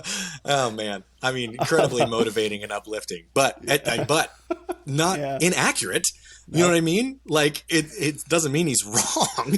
Like I got a friend Brandon who loves Paul Washer. The dude's savage and absolutely correct. Absolutely correct. Yeah. Yes. Okay. So I want to flip this discussion around to the other side. And the other side of that is like, we're talking about all the dangers of celebrity, of which there are many. But I think that same set of threats dissuades many men from greatness. And I think we see this too. It's like, well, it's similar to the argument like, well, I don't want to lift weights because I don't want to look like Arnold. It's like, okay, like it doesn't work that way. It doesn't like. Have you heard his answer to that? It's one of my favorite Arnold stories ever. I'll let you go for it. When it was back in the 70s when he was working out at Venice Beach, there was a handful of guys who looked like truck drivers, right? And they come up to him and they're like, "Why would you do that? We'll lift weights, but we never want to look like you." And he looked him right in the face. He's like, "Well, don't worry, you never will." Yes. And I'm like, that's such a true and gangster statement, because it doesn't matter how much you train in your life, you will never look like him. So it doesn't matter what you think you're going to do. You know what I mean? Yeah. And I did know that story, and it's like, it's just what do you say to that? Like you're just like, with a guy who looks, I guess. With a guy who looks like Arnold, nonetheless, it's like, bye. Right. I'm going to take that L. So, okay, but I think a lot of men in the same reason they worry about falling into the pitfalls of vanity, let's say pride, lust, right? They worry about all those. And so it's like they never set out on the adventure of becoming great in the first place because they're worried about where it may lead. And I think that sin is less well talked about. You know, it's like better to stay safe at home than to set out on the road. You might lose yourself on the road. It's like, but no, you still have to set out, right? Well, and we see this, and it's been kind of a flashpoint conversation in the last couple of months as it relates to fitness, right? Mm-hmm. Like there's a lot of, because our mutual friend Nate Spearing got up and spoke at Michael Foster's conference and basically called the entire room a bunch of fat people, like almost literally, right? And he had people like, it was a 2.5 minute in between presentation speech, and he had people getting up and walking out, like and fat people walking out, right? But so when we're talking about they're using it, it's an excuse, right? They're using it as the excuse of, well, I don't want to chase vanity. I don't want to, risk all of these other things that are very unlikely to happen anyways. Right. But my question is always, well, what's the alternative? Like, are you just literally going to be fat and unhealthy your entire life? Or weak?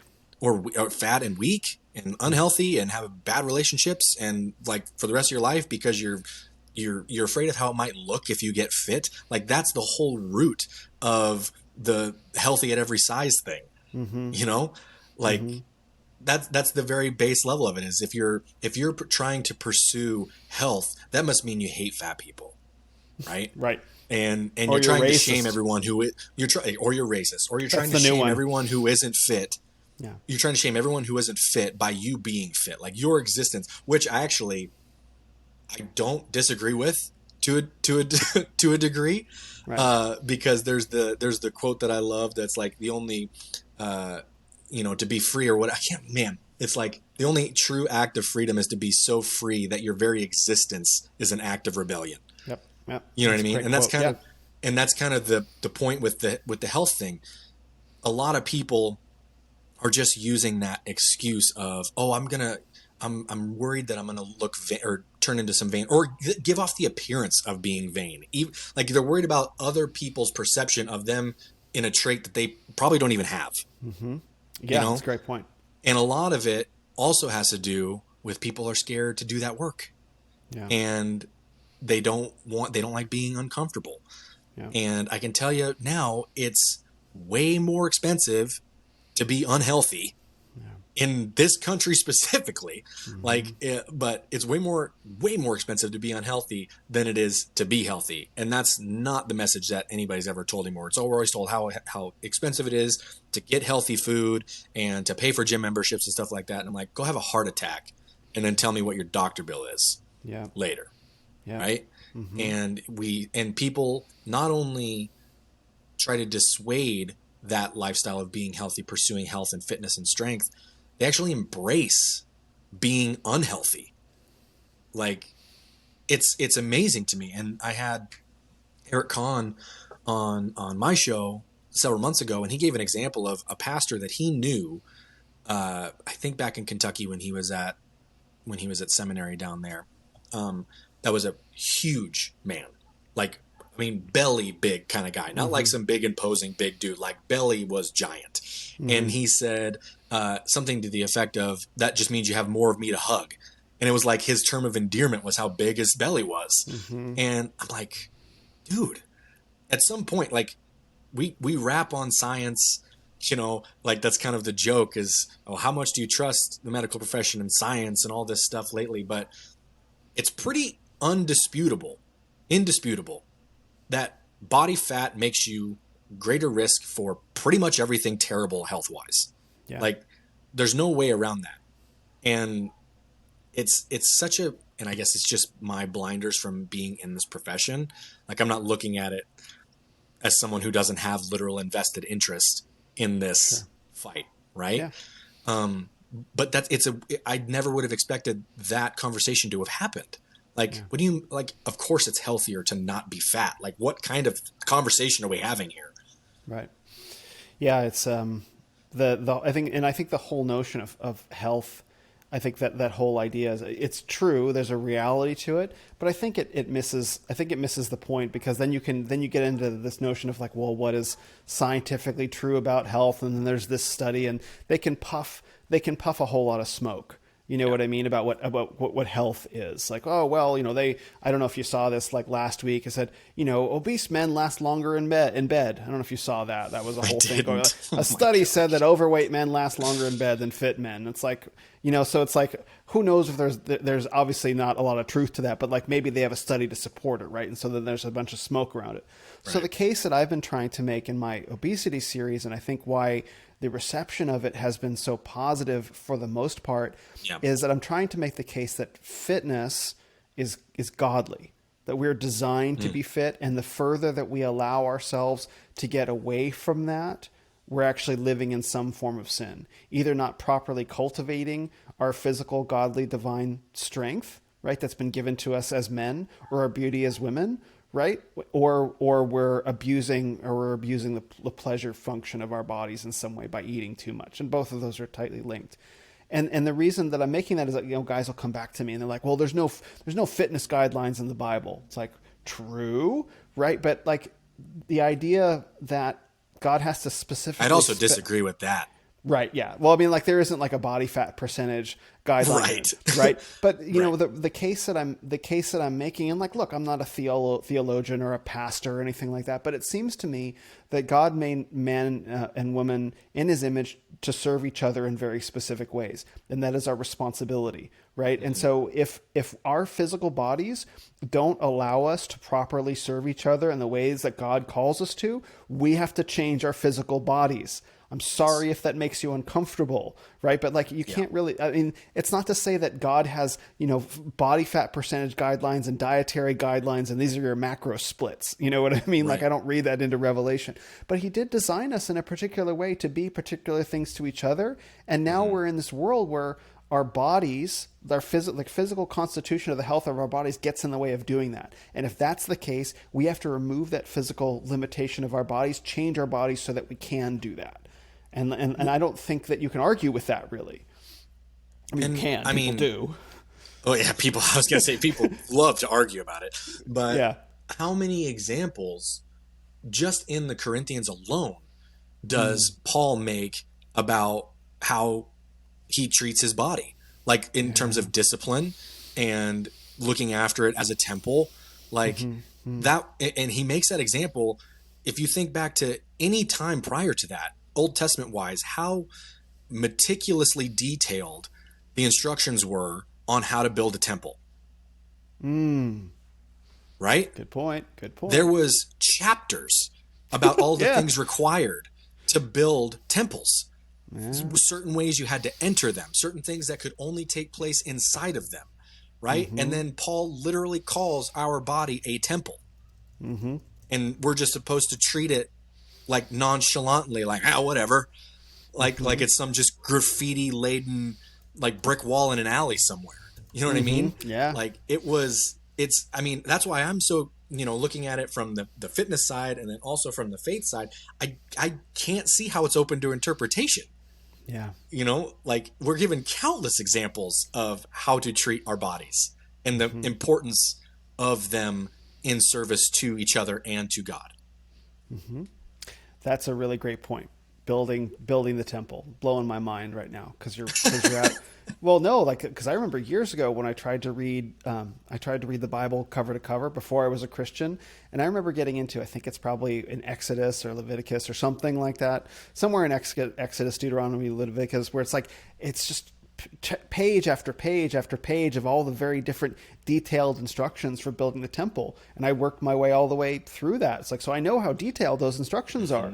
And so you're right. If you do refer to your body as a temple, if you do even consider it that way, which you should, then here's how God treats temples. He's very specific. Now, is he that specific about the body temple? Like, are there chapters and chapters on fitness? No. Right. But the case that I also make is that for many of these writers, it wasn't a question that they dealt with, right? And also, like, I think we live in such a unique sin environment that I think it's important to find our way out of that, to something much more godly. And then in that, there's a piece of revelation in that, like being lost and then being found again.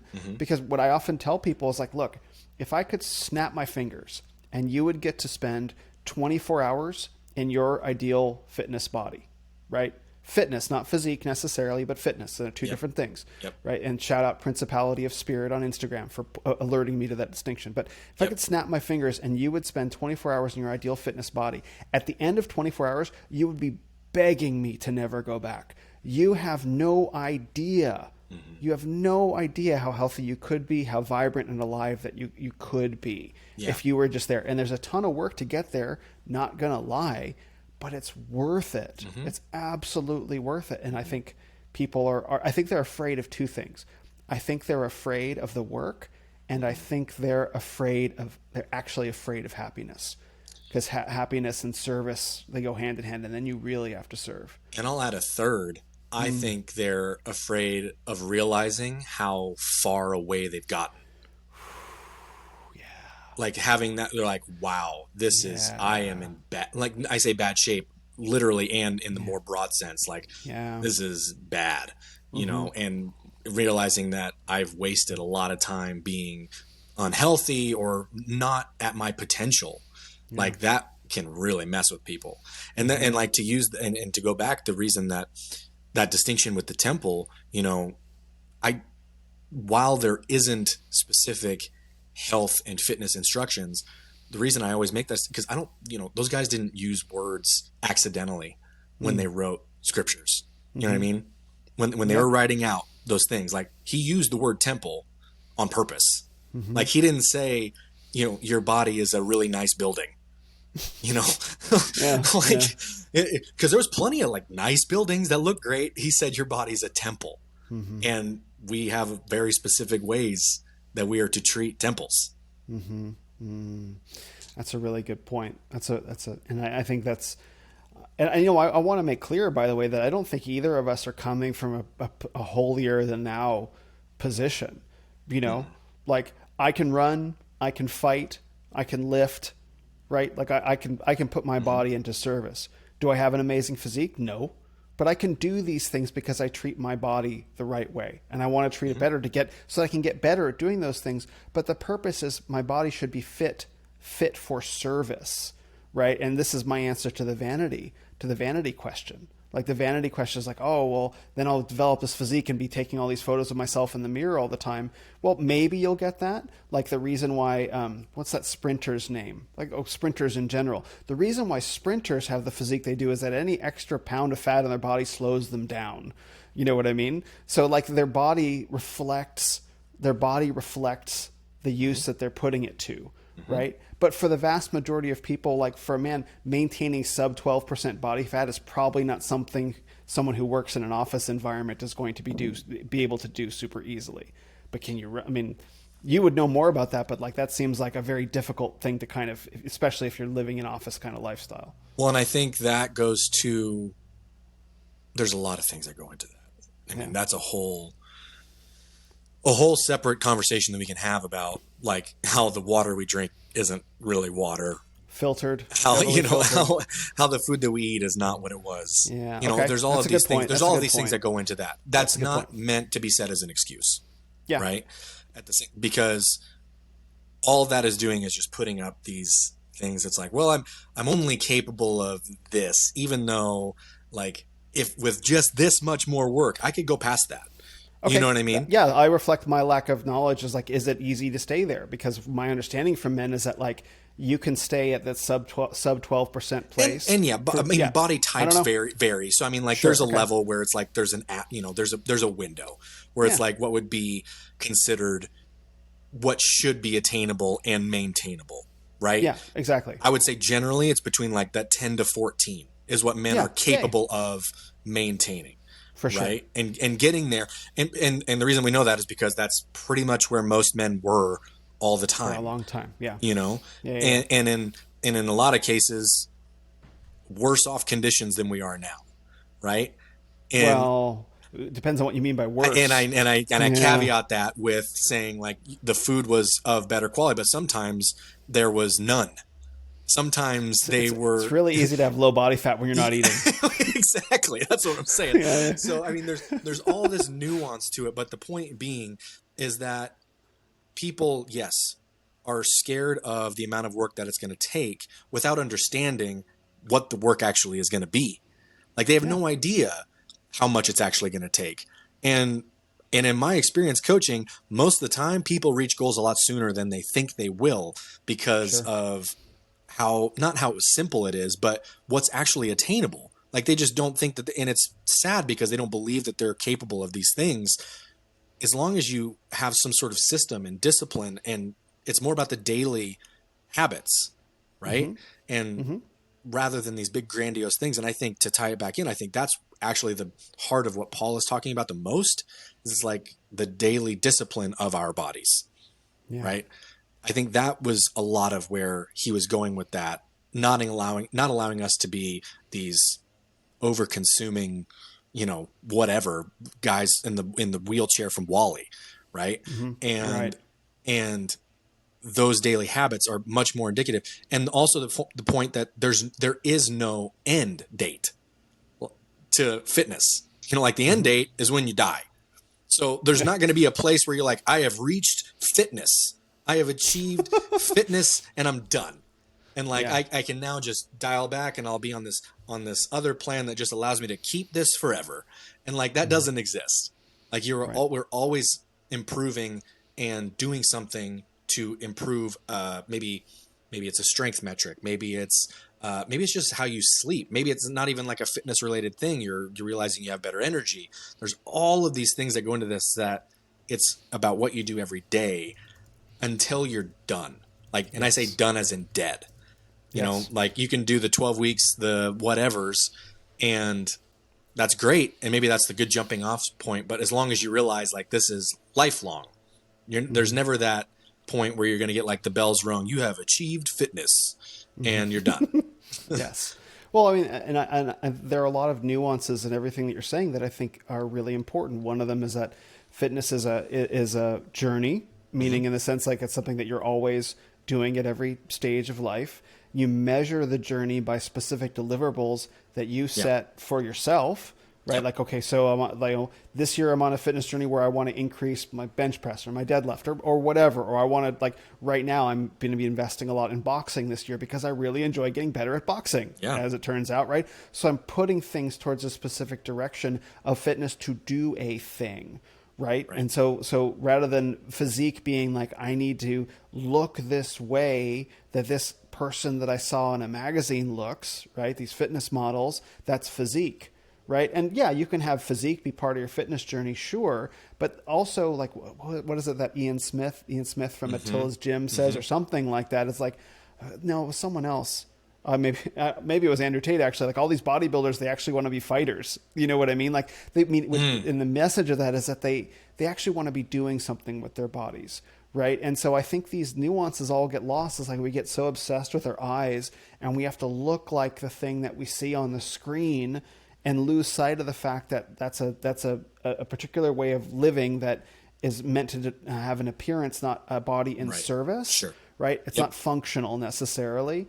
And it's not like it's not an accessible lifestyle for many people, I think, is another thing. And it's definitely not Christian. Not to say that, I don't want to say that if you're a bodybuilder who's listening and they have that physique that you're not Christian or something like that. But I think that's a particular role that's being served versus what the average husband and father might be looking for in his body to do to serve his wife and kids. Right. I don't know, like maybe I'm getting lost in all of that because I'm trying to pull a bunch of pieces apart. I don't know how successful I'm being. No, I understand. I understand exactly what you mean. And you're right. The idea of having you use the word purpose, having a purpose for the things that I'm doing or what I want out of this temple, right? This vessel that that we have, right? That's how, and at least that's how I have designed and utilized my training in recent years. Like before, I had a very perfect example. Before, when I was an athlete, I had to train to be good at a very certain thing, right? So my training all reflected me being good at a very certain thing. Yeah. Right. Ever since then, like my priorities have changed. I mentioned, like, I have 2 kids, I have a wife, I have a business. I have all these other things, like my training and the way that my body moves and functions needs to be optimized to me to support these things.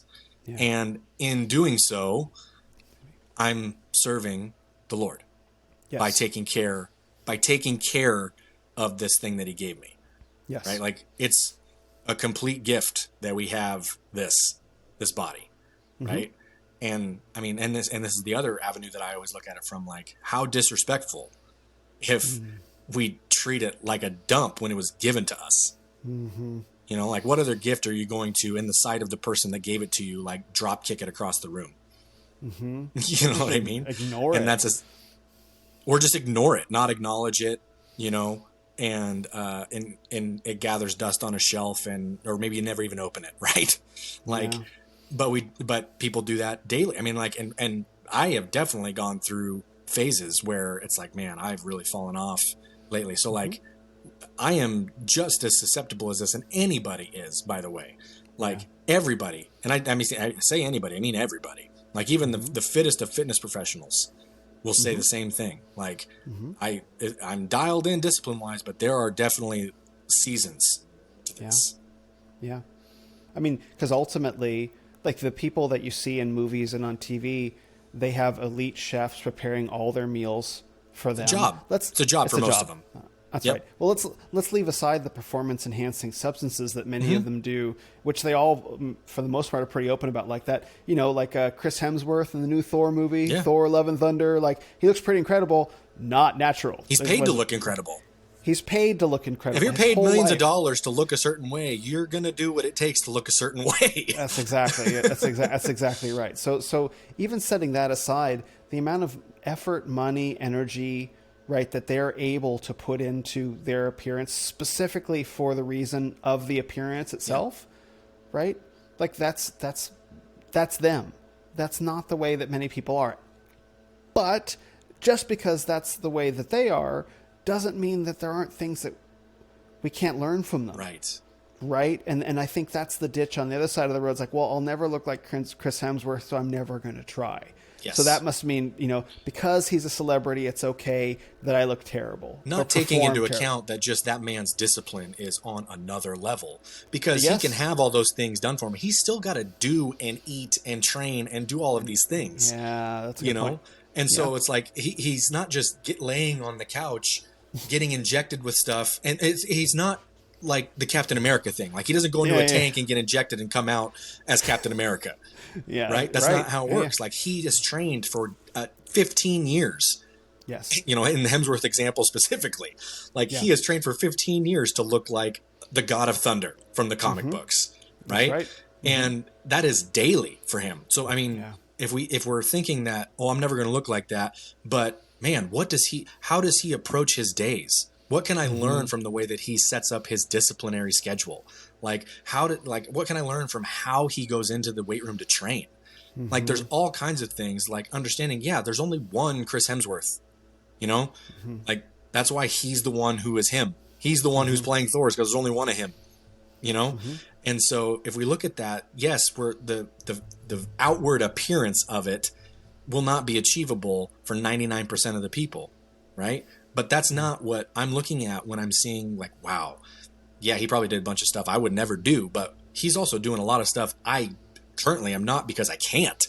Like, it's crazy. And I have like a lot of respect for those guys that train as hard as they do, because, you know, we give the bodybuilder example. There's not a more disciplined eater on the planet than a bodybuilder. Yeah, that's true. Like they know every grain of food that goes into their bodies. And most people are not capable of that, right? Yeah. And so, and then that example, like we talk about, is their stuff functional? Well, whatever, but what can we learn about how they eat? Like, you know, other things aside. So there's always, like you said, there's always something to learn, even if that, you know, if I want to look like that him at some point, whatever, maybe you get there. Maybe it takes a long time, but there's plenty to learn from all of these examples. Yeah, and what I'm trying to do with that is to break out, to make it really clear to men listening that that there are principles that you can learn from these men, right? Is to say that there are still things that every man listening can achieve, right? And I don't mean to throw out the entire sport, because those guys still go in there and train still like have to mad. do the stuff. Yeah, they earn every bit of their muscle through defeating gravity repeatedly, right? Yeah. So I don't mean to take anything away from that, but also like I want to take out from that what's applicable to the average man, so that he can still feel accountable and responsible for what's achievable from that, whatever that might be. So I'm trying to separate a bunch of things from each other. And I think a lot of it is, once it begins to happen, people, and men specifically, right? They will realize you don't realize how bad you felt until you start to feel really good. Yeah. And so after that, then you're like, I am now, whatever I was looking at as inspiration before, like that's not what I'm comparing myself to anymore. Now I'm comparing myself to myself from a year ago. Yes. You know, and it's like, how much stronger and more things am I capable of doing now than the me from 12 months ago, right? Yeah. And then that, almost every time, like that becomes what is internally motivating for a lot of people. Maybe that's not what they have at the beginning to get them going, but that's where like the community, the support, the accountability, the coaching, that's what that's all for. But then they start to see, I actually feel great and I'm feeling stronger. How did I live like that dude of like me from a year ago for so long? Right. And so now I'm working because I want to keep improving on all of this. Like that, I am done with that back there. I am moving forward. I am continuing to improve daily. So let's talk a little bit. I know you have to go in a minute. Let's talk a little bit about the community that you and I are helping to build with Nate and a couple other guys that help put this into reality for a lot of Christian men's lives. Yeah, so it's been a few months now, but this idea had kind of spawned from, there's all kinds of fitness groups, there's all kinds of like men's groups, right? And there's all kinds of like Christian men's groups, right? Yes. I was having a hard time finding one that was all of them, right? Like that is supportive in the way that we're talking about. Like it's other Christian men that realize and understand the importance of taking care of themselves physically and what that leads to in terms of service to others and service to Lord, and how important that is. And then having a community built essentially around that, even though there's many avenues away from that spawn conversation, right? But that's like kind of the heart of it. And so, you know, I had this idea with some from inspiration from a couple other guys who were in the group. And I was like, let's just do something. Let's just put everybody in a group and like have a bunch of channels so we can talk about stuff. And like, I don't really know where it's going to go, but we started this thing that we're effectively calling the Barbell Tavern, which was like a pretty catchy name that I thought sounded really cool. And kind of encapsulates what the kind of the vibe of the inside of it is. Right. But we've got like 23 now guys in there. And we just started it's kind of cool. We just started a little 12-week challenge amongst all of us in the group, and there's trash talk channel, but it's, you know, it's all in good fun, but we're pushing each other to be healthy for these reasons that we're talking about. Yeah. Right. It's how do we, it's how do we treat the temple, and how do we utilize it for our families, for our wives, our children, for our church, for our local communities, for God, right? And that's like where it started. And from there, we have like all of these other cool little channels set up, you know, to talk about just other interests that we have. But that's what builds the community. And so it's, you know, we've talked about if at some point we, you know, open it publicly to everybody, like we might get there at some point. We're kind of just like letting friends in right now till we kind of build what we really want it to be.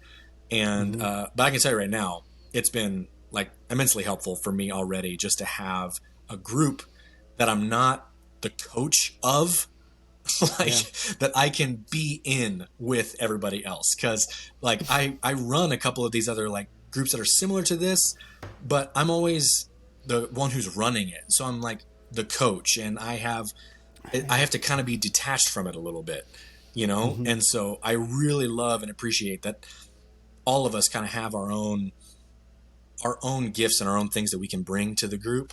and build out and hold each other accountable that way, because I need it just as much as anybody else. Yeah, it's not hierarchical in that way. No. It's like we're all in there together, sharing our knowledge and experience, and Yeah. And there's a couple other guys that are trainers, which is like, that's awesome. Like, we can do Q&As and ask people things, and there's other perspectives that's not just mine, which is, that's great.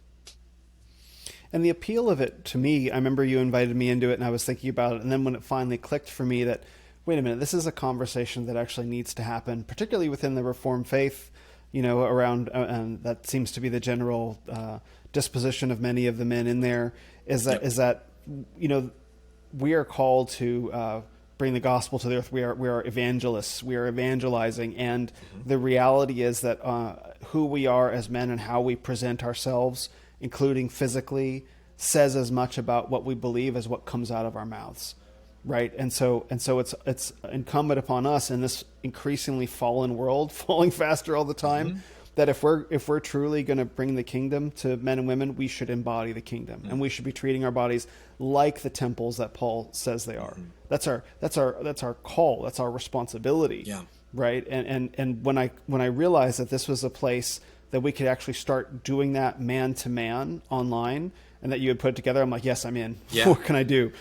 How can I make my values real around me? And it's really cool because we have, I think if I'm correct, there's a 23-year gap between the youngest and the oldest in the group, which is cool.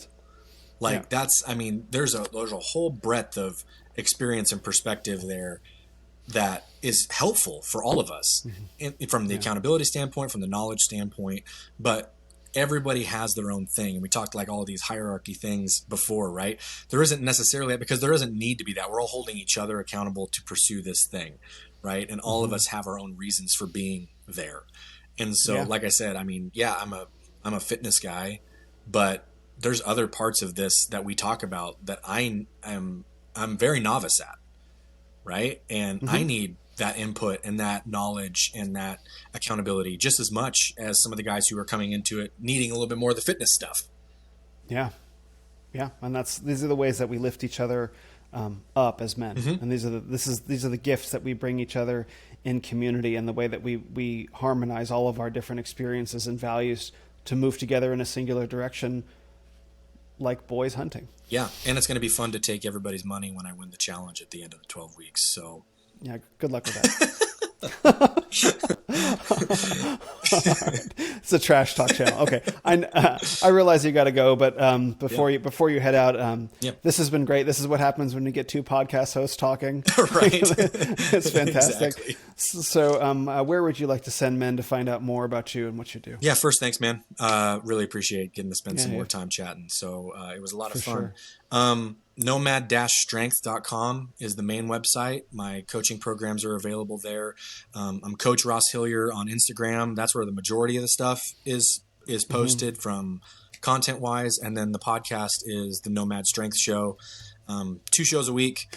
One of them is a guest episode, guest interview. And then the other one, as of the last couple of months, has been kind of its own show that I do with my good friend Brandon Lilly, who was a former powerlifter. And we both pursue the outdoors together, and so there's a lot of fitness and outdoors content that comes from that show, which is fun. So that's great, man. And we're here on Riverside because I heard about this platform from you, so thanks for that. All right. Yeah, awesome. Yeah. Cool, brother. Well, thank you so much for all of this, and yeah, let's really hope that this reaches some men and calls them to a higher standard. Amen, man. Thank you.